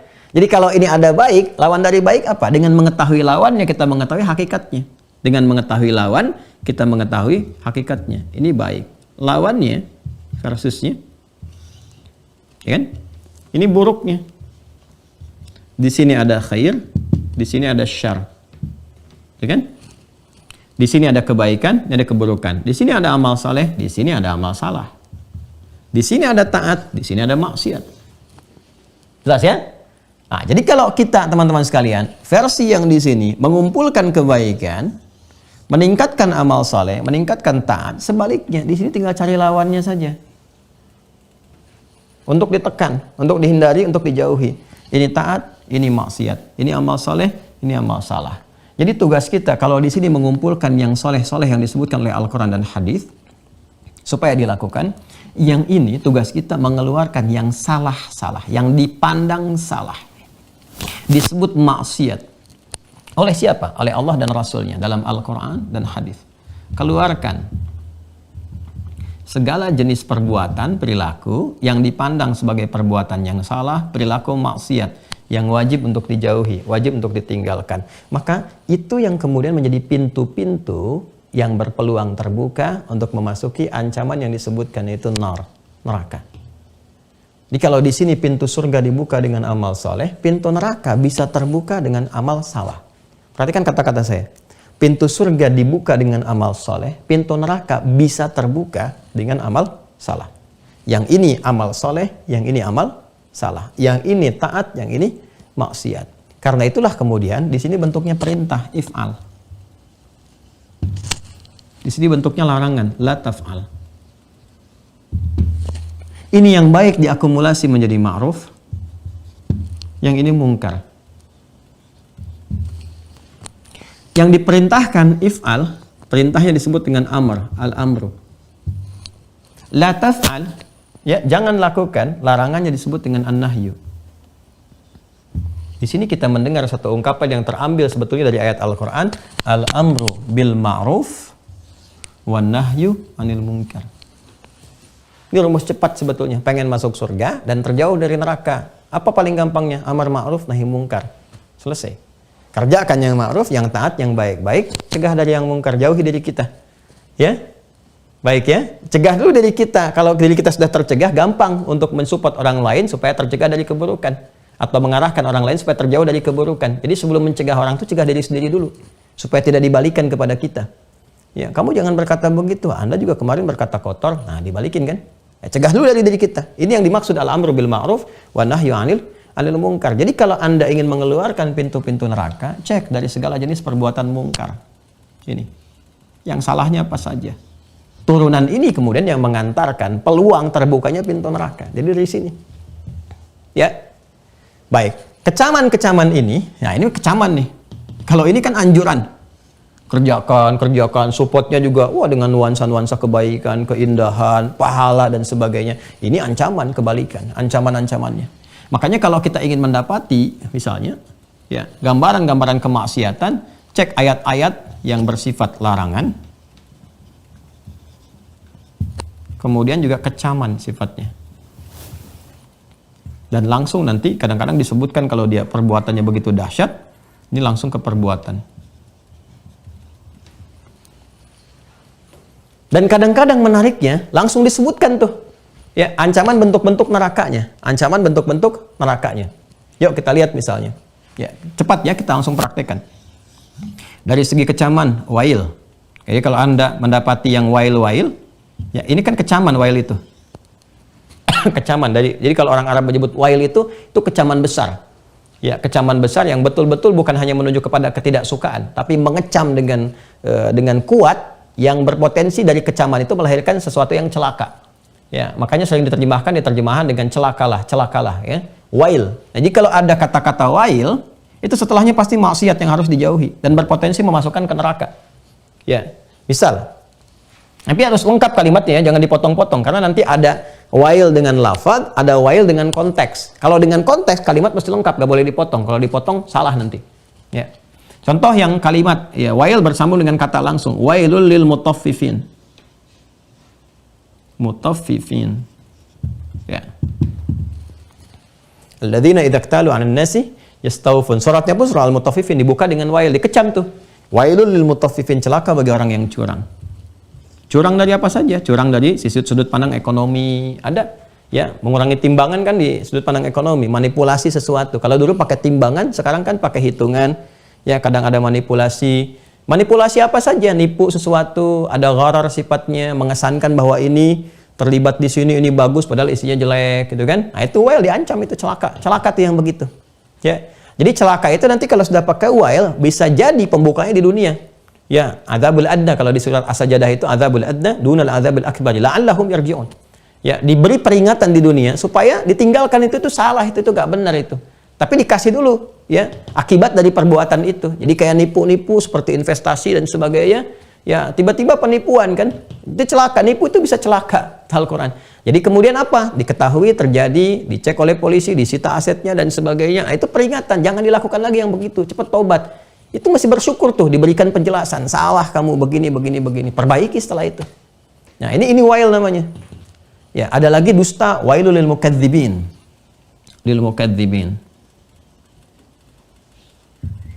Celaka bagi para pendusta. Pendusta tuh banyak ya, jenisnya ragamnya. Hoax itu dusta.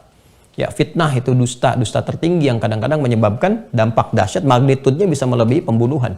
Gitu ya. Makanya al-fitnatu akbaru minal qatl. Fitnah itu dalam beberapa kasus tertentu bisa lebih kejam daripada pembunuhan karena bisa mengkreasikan pada dosa besar yang lainnya. Wailul lil mukadzibin. Ya kan? Nah, ini gambaran langsung dengan lafaz. Berdusta dalam apapun. Hati-hati yang berbohong ya. Macam-macam tuh. Termasuk ustadz juga hati-hati tuh, ya. Ustadz para pengajar, jangan kemudian mengkreasikan sesuatu yang tidak tahu sehingga berpotensi membohongi umat. Itu dosanya besar itu. Bahkan bisa lebih besar. Karena dia diustadkan, digelari dan sebagainya, tapi membuat sesuatu yang manipulatif untuk kepentingan-kepentingan duniawi itu dikecam benar, dikecam benar. Dan jangan sampai terjadi, ya. Pakai wail, fawailul lil ladzina yaktubuna al-kitaba bi aydihim thumma yaquluna hadza min indillah liyashtaru bihi thamanan qalilan. Fawailul lahum mimma katabat aydihim wa wailul lahum mimma yaksibun. Itu kan? Awas tuh di Al-Baqarah ayat 79. Hati-hati. Langsung pakai wail, celaka nih. Ya, kalau ada ahli-ahli agama yang suka memanipulasi ayat-ayat ataupun hadis-hadis Nabi sallallahu alaihi wasallam demi kepentingan-kepentingan dunia. Celaka diancamnya. Bahkan kalau ngambil hadis Nabi dengan sengaja memalsukan hadis Nabi atas nama Nabi, itu Nabi langsung marah, ancamannya neraka. Falyatabawwa maq'adahu minan nar. Ya, falyatabawwa maq'adahu minan nar. Man ta'ammada alayya man kadzaba alayya muta'ammidan falyatabawwa maq'adahu minan nar. Siapa yang sengaja ya mencatut nama aku kata Nabi, lalu bikin hoax di tengah masyarakat atas nama Nabi, nah itu siap-siap dia sudah kayak pesan kapling di neraka. Itu di hadis Muslim nanti di pembukanya. Itu ya, itu bahayanya tuh. Makanya ulama, ustadz itu pun terancam supaya menjaga, supaya benar, supaya fatwanya benar, bimbing umat benar, jangan salah gitu kan. Nah, sama level-level itu ke bawahnya juga ada potensi-potensi salah, ini dikecam oleh Al-Qur'an. Ya, bukan hanya ustadz, bukan hanya ulama, nanti yang punya kedudukan, punya jabatan, itu juga kalau misalnya berdusta, ya, kemudian juga terbiasa bahkan dengan itu atau manipulasi sesuatu, itu besar juga hukumannya. Besar itu. Dan kroni-kroni yang memberikan masukan-masukan, kan itu kan di kisah Firaun tuh seperti itu. Ada jabatan tapi dapat masukan yang salah, itu sampai dengan aktor intelektualnya itu kemudian diancam oleh Al-Qur'an. Ya, sama ke seluruh aktivitas, pedagang, pelaku ekonomi dan sebagainya, kan? Masyarakat yang biasa yang bikin-bikin hoax itu dosanya besar itu dan berpotensi jariah kalau dikerjakan dengan salah, menggerakkan orang pada yang salah, itu dosanya nanti terakumulasi, bisa mendapatkan bagian dari itu. Makanya hati-hati, ini terancam nih. Jadi di dunia juga ada ancaman dengan pendahuluan, di akhirat kalau dia nggak tobat maka ini jadi bahaya besar. Ini wail. Nanti ada wail yang diikat dengan konteks, nggak boleh berdiri sendiri. Seperti fawailul lil musallin, celaka orang yang sholat. Nah, itu nggak berdiri sendiri, ada konteksnya, terusin. Ya, kalau sampai situ nanti Anda salah paham. Ustadz, bagaimana makna ini? Nah, ini masuk yang kedua, mana konteks. Fawailul lil musallin, siapa musallin di sini? Teruskan, alladzina hum an salatihim sahun. Alladzina hum an salatihim sahun. Alladzina hum yura'un. Ini dia, alladzina hum yura'un wa yamna'un al-ma'un. Ya kan? Celaka orang yang sholat. Nah, siapa yang manipulatif dalam sholatnya? Yang sholat itu hanya kamuflase saja.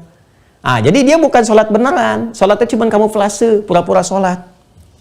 Gitu. Apa tujuan sholatnya? Ini yura'un, buat pencitraan. Jadi terlihat seperti sholat saja, supaya dilihat oleh orang, oh ini soleh juga, oh ini muslim juga, ini baik juga, gitu kan?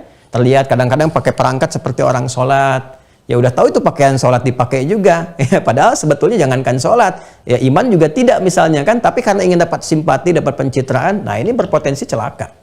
Ya, artinya terancam. Yang seperti itu tuh nggak bagus kata Quran. Tampil apa adanya aja.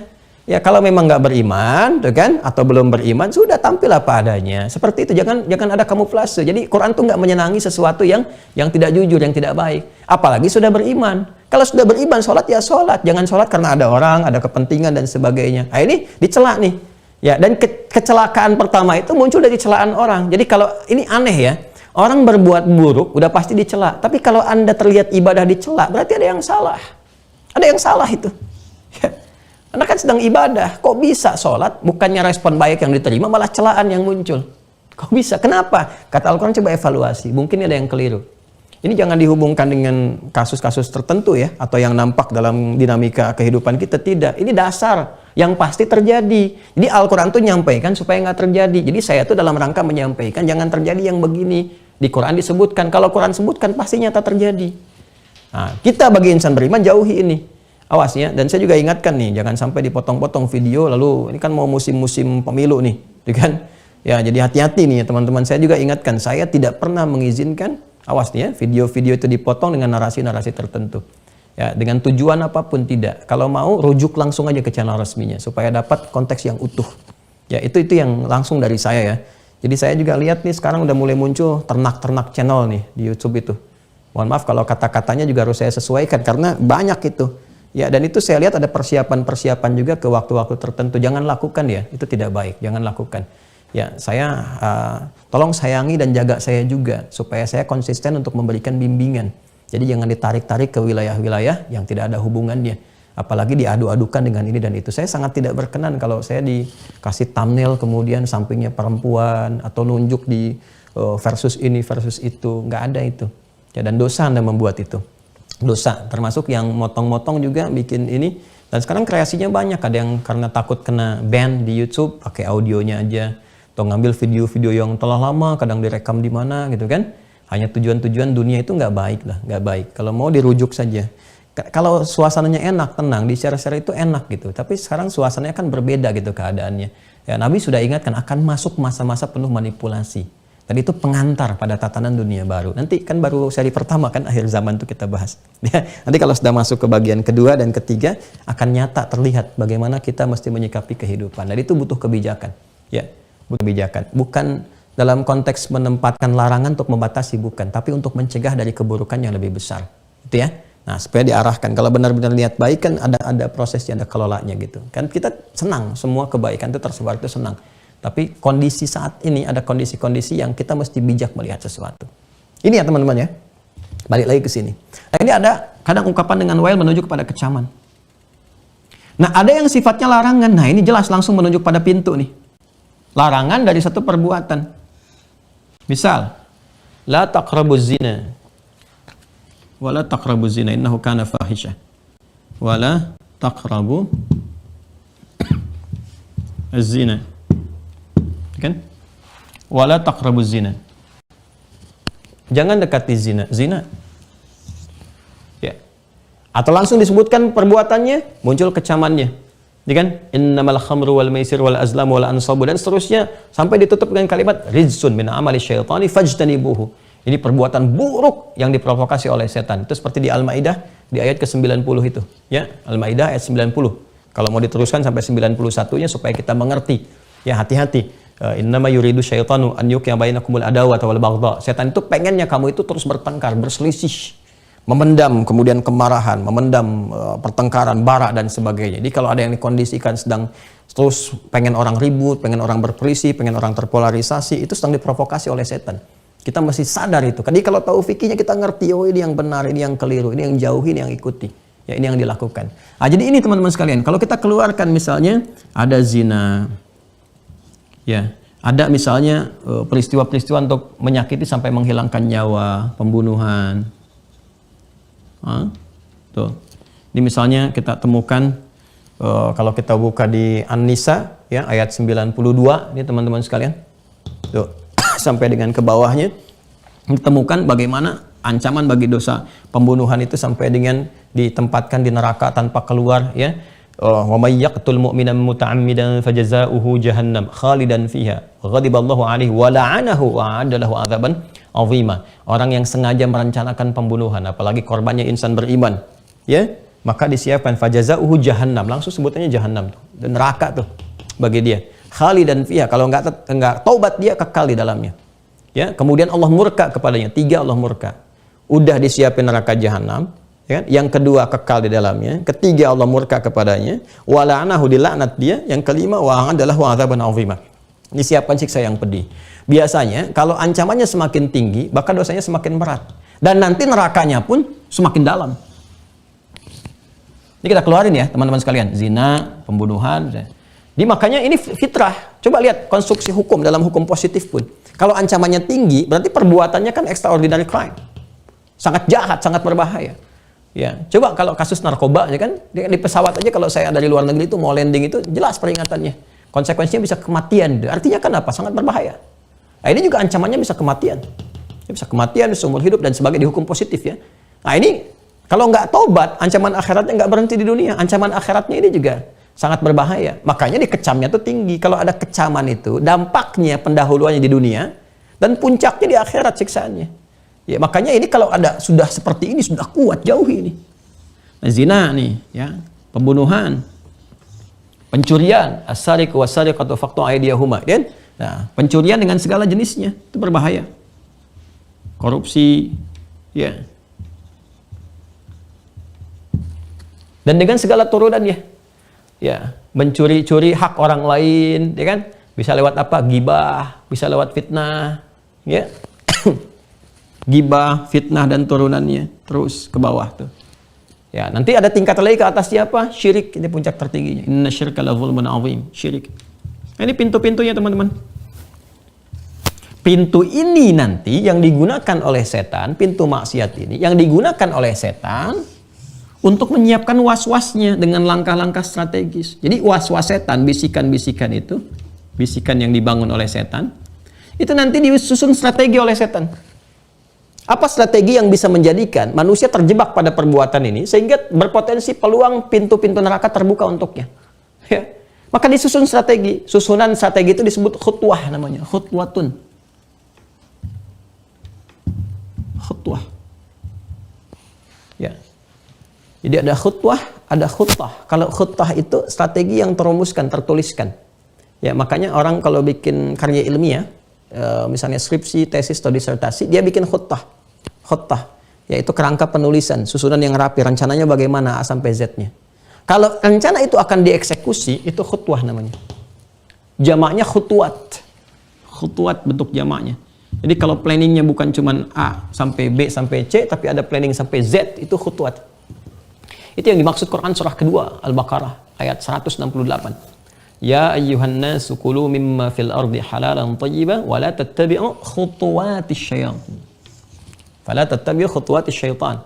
Innahu lakum aduwwum mubin. Innahu lakum aduwwum mubin. Ini khutuwat. Jadi langkah-langkah strategi setan itu disusun untuk memberikan waswas, mengarahkannya ke sini. Tujuannya apa? Buka pintu ini supaya terbuka. Ya, diajak untuk syirik, dibuat momentumnya, disiapin nih. Wah, ini musim-musim ini.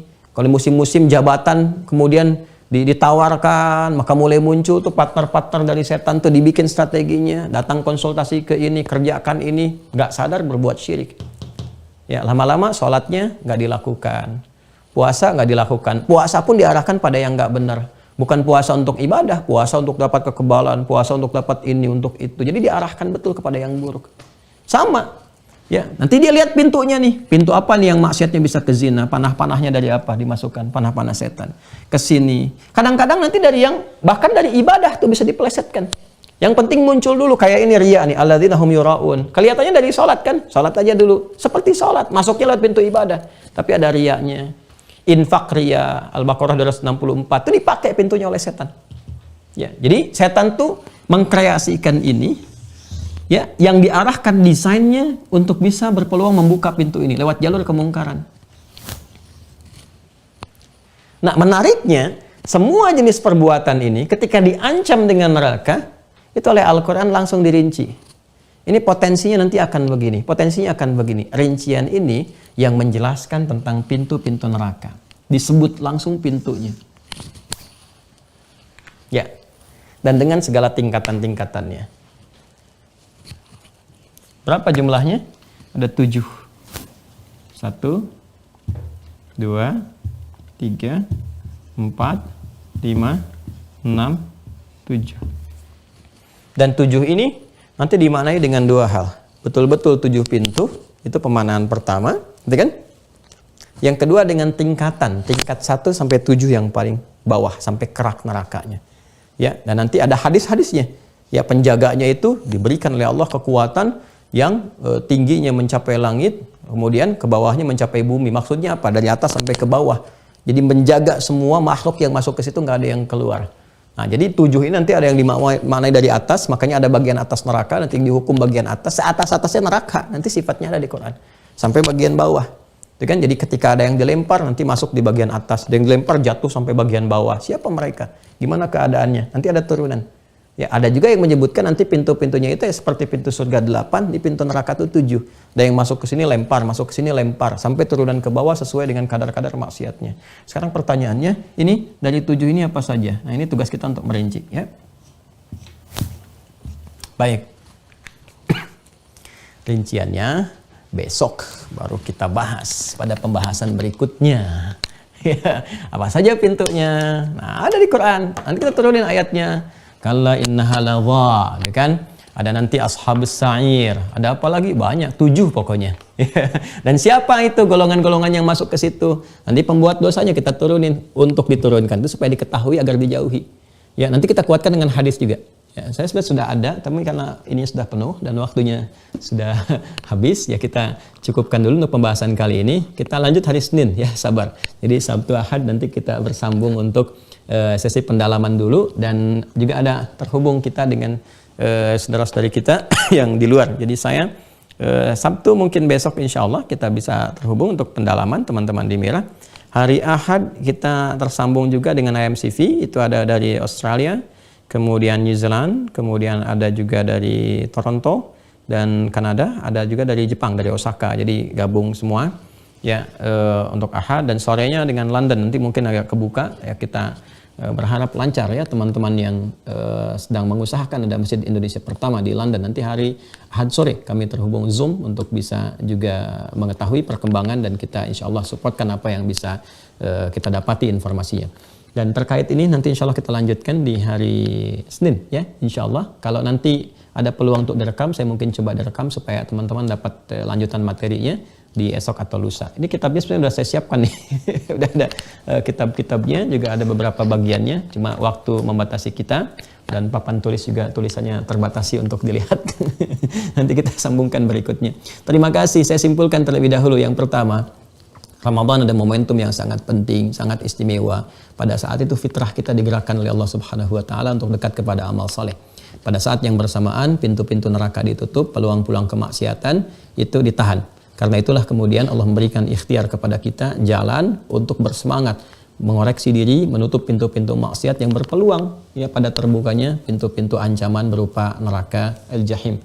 Nah, kemudian juga kita sudah bahas ancaman yang disampaikan dalam Al-Quran bisa berupa bentuk larangan. Ya, larangan langsung pada satu perbuatan yang harus ditinggalkan, itu yang disebut dengan nahi mungkar, dan dipasangkan kemudian dengan lawannya amar ma'ruf. Jadi kalau ada ungkapan amar ma'ruf nahi mungkar, secara singkatnya cepat kejar surga, jauhi neraka.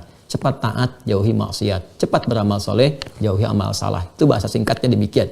Ya, kemudian kalau Anda ingin melihat hal-hal yang berpotensi mendekatkan kepada keburukan dengan ancaman neraka, lihat bentuk-bentuk formulasi di Al-Quran yang berupa larangan-larangan, ancaman-ancaman seperti kata wail tadi, seperti larangan-larangan, wala taqrabu, wala taqtulu, pakai la, itu sesuatu yang umumnya kita ketahui mesti dijauhi. Dan yang terakhir, tugas kita sekarang tinggal menghadirkan apa saja hal-hal yang besar, yang utamanya bisa berpeluang cepat menjadikan pintu neraka itu terbuka dan harus kita hindari betul. Di situ ada 7 dengan bentuk ancamannya, dari yang paling dasar sampai yang paling berbahaya. Itu yang mesti kita waspadai, dan insya Allah akan diteruskan pada kajian berikutnya. Baik, yang kedua saya ingin mengingatkan bahwa hari ini adalah hari Jumat, dan kita ingin mengajak bersama-sama, saya pribadi, Anda, kita semua, mari kita hidupkan sunnah di hari Jumat ini dengan sangat berbahagia. Ini waktunya kita bahagia, hari raya untuk kita setiap pekanan, kan? Dengan banyak bersolawat pada Nabi Sallallahu Alaihi Wasallam, ya, siapkan untuk ibadah Jumat. Kemudian banyak juga kita istighfar, banyak bermohon. Doanya sudah saya ajarkan juga di pertemuan yang lalu, khusus untuk hari Jumat. Allahumma kfina bihalalika an haramik wa aghnina bi ta'atika an ma'siyatik wa bi fadlika amman siwak. Itu biasakan baca ya di hari Jumat bagi yang Jumatan, ya. Selesai Jumat bagi akhwat ataupun pada umumnya di setelah asar menjelang ke maghrib, bacakan doa itu, ya. Kemudian juga bacakan surat Al-Kahf. Tadi malam mungkin sudah ada yang ngaji Yasin dan sebagainya. Silahkan berbanyak mendekat kepada Allah Subhanahu wa taala dan perbanyak doa setelah istighfar. Semoga kemuliaan dilimpahkan kepada kita semuanya. Yang ketiga, saya ingin informasikan teman-teman sekalian, alhamdulillah sebentar lagi kita akan tiba Ramadan. Jadi saya mohon untuk dipelajari ini ya. Ya, untuk dipelajari buku makna ayat puasa ini, dibaca dengan baik, diluangkan waktunya supaya mengerti, karena berbagai hal yang mungkin akan ditanyakan sudah terjawab di sini. Mohon maaf bagi teman-teman yang akan terhubung ke Mira, mungkin sudah habis untuk saat ini kuotanya, bersabar dulu sampai dibuka kembali. Sampai saya lihat kemarin ada yang satu itu gantung. Kemarin saya infonya sudah habis, tapi saya lihat di papan pengumumannya ada satu. Coba dilihat saja di Uwah Corner, kalau memang sudah tidak ada, ya bersabar. Dan Allah mencintai orang-orang sabar. Nanti tunggu sampai waktunya. Yang sudah terhubung tolong aktifkan akunnya supaya mudah untuk dipantau, untuk dilihatnya kesesuaiannya, khususnya dari spesialisasi atau aktivitas yang Bapak Ibu lakukan, supaya kita nanti bisa masukkan ke sesi zonasi. Ya, kita akan update insya Allah untuk pembangunan pesantren. Alhamdulillah berjalan teman-teman, setiap hari selalu ada perubahan-perubahan. Saya belum sempat ke lokasi, tapi kita bisa nanti hadirkan update-nya dari perkembangan yang ada saat ini dan tahapan-tahapannya. Jadi bagi Anda yang ingin berwakaf masih sangat terbuka kesempatannya, dipersilahkan sampai prosesnya selesai. Jadi sekarang masih tahap 1, jadi ada 3 tahap ya. Tahap 1 itu nanti untuk lahan dan infrastruktur dasar. Jadi seperti saya sampaikan, semuanya ditanam di bawah, menyatu dengan alam. Jadi nggak ada kabel-kabel di atas, semua di bawah. MA-nya gitu kan, mechanical, electrical-nya, di proses plumbing-nya itu semua ditanam di bawah. Risetnya itu sangat bagus sekali, sangat profesional. Nah, kemudian tahap kedua nanti baru dari situ membangun, dari mulai masjid yang pertama, selanjutnya nanti ada bangunan asrama dan sebagainya. Tahap 3-nya nanti finishing, yaitu untuk ke pesantren. Jadi masih ada 3 tahap untuk kesempatan wakaf. Silahkan, masih terbuka. Anda bisa nabung-nabung, nyiapkan wakaf misalnya per bulan dan sebagainya, supaya untuk memudahkan bagi Anda juga. Ya, dan jangan salah memahami ya, saya tidak minta donasi, ingat itu. Ya, saya membuka peluang bagi kita untuk beramal soleh, karena saya pun tidak memilikinya. Ya, kita hanya berperan untuk mengelola saja.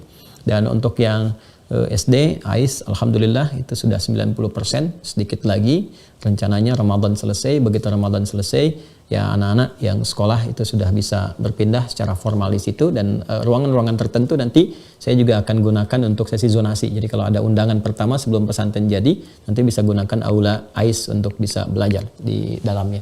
Terima kasih untuk hari ini, semoga bermanfaat. Maafkan saya kalau ada hal yang kurang berkenan, itu kesalahan saya pribadi. Kalau ada yang keliru mohon dimaafkan, dan semoga Allah mengampuni, dan semoga Allah memuliakan kita semuanya. Bila ada yang benar dari Allah dan Rasulnya, silahkan diamalkan, dan semoga Allah meridhai apa yang telah kita kerjakan itu.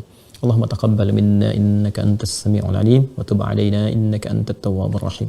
Allahumma rabbana atina fid dunya hasanah وفي الآخرة حسنة وقنا عذاب النار اللهم اجعلنا من المستقيمين في الأعمال الصالحة يا أرحم الراحمين واجعل بقية حياتنا حياة طيبة وآخر وفاتنا حسن الخاتمة توفنا مسلمين والحقنا بالصالحين مع الذين أنعمت عليهم من النبيين والصديقين والشهداء والصالحين وحسن أولئك رفيقا وصلى الله على سيدنا محمد وعلى آله وصحبه أجمعين وآخر دعوانا سبحانك اللهم وبحمدك نشهد أن لا إله إلا أنت نستغفرك ونتوب إليك والحمد لله رب العالمين. Assalamualaikum warahmatullahi wabarakatuh.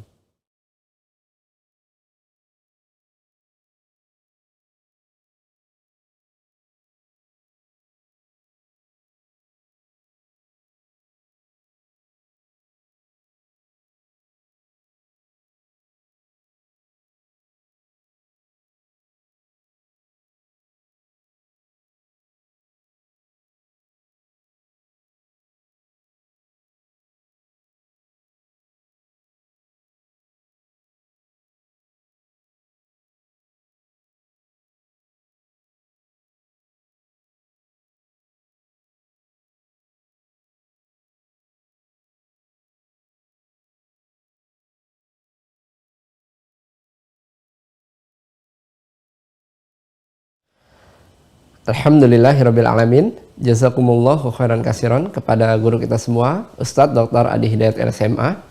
Mari kita bermohon kepada Allah Subhanahu wa taala, semoga Allah senantiasa mengampuni dosa dan kesalahan beliau beserta keluarga, memberikan kesehatan dan juga umur yang panjang dalam ketaatan, juga memudahkan segala urusannya, baik urusan dunia maupun urusan akhiratnya. Amin.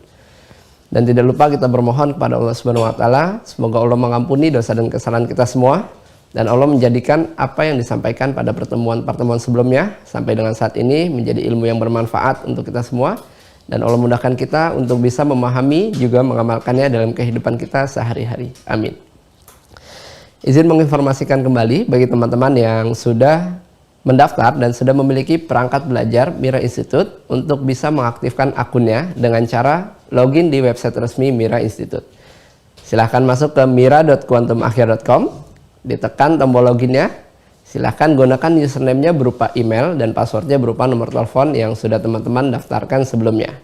Bagi yang belum mendapatkan username dan juga password, teman-teman bisa menghubungi admin Mira Institute di nomor yang sudah tertera pada layar teman-teman sekalian. Sebagai ikhtiar awal, teman-teman bisa melihat terlebih dahulu username dan juga passwordnya pada folder inbox di email teman-teman sekalian. Jika belum ditemukan, teman-teman bisa merujuk ke folder spam ataupun folder junk, karena ada kemungkinan username dan juga password yang kami kirimkan masuk ke folder-folder tersebut.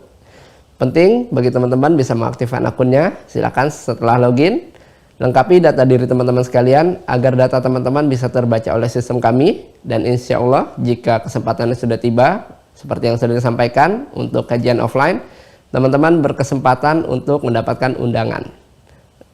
Dan sangat penting juga bagi teman-teman bisa mengaktifkan akunnya agar teman-teman bisa menikmati setiap fitur-fitur yang sudah disajikan di website resminya Mira Institute. Seperti mendownload kitab-kitab rujukan ataupun materi yang sudah di-scan oleh tim admin. Dan teman-teman bisa mereview kembali video-video pembelajaran dari awal pertemuan sampai dengan hari ini. Juga teman-teman bisa mengevaluasi pemahaman teman-teman sekalian dengan menjawab beragam macam pertanyaan yang sudah disajikan.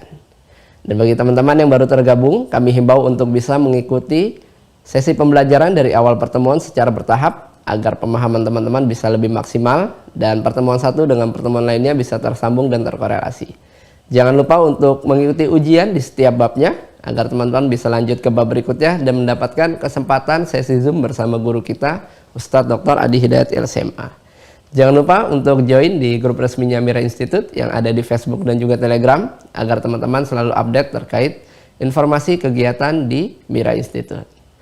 Dan bagi teman-teman yang belum tergabung menjadi mahasantri, teman-teman bisa mengambil manfaat dari pembelajaran Mira Institute dengan mensubscribe YouTube channelnya Mira Institute. Pastikan logonya seperti yang ada pada layar teman-teman sekalian di bagian kiri atas. Dan bagi yang ingin mengetahui video-video terbaru dari guru kita, Ustadz Dr. Adi Hidayat LCMA, teman-teman bisa mensubscribe YouTube channelnya Adi Hidayat Official. Jangan lupa tekan tombol loncengnya agar setiap notifikasi terbaru bisa langsung masuk ke perangkat teman-teman sekalian. Dan bagi yang ingin mengambil peluang untuk berwakaf pembangunan pesantren Mira, kesempatan masih dibuka. Silahkan salurkan melalui Bank Syariah Indonesia dengan kode bank 451 dan nomor rekening 11144444142 atas nama Yayasan Mahat Islam Rafi Akhyar, seperti yang sudah tertera pada layar teman-teman sekalian.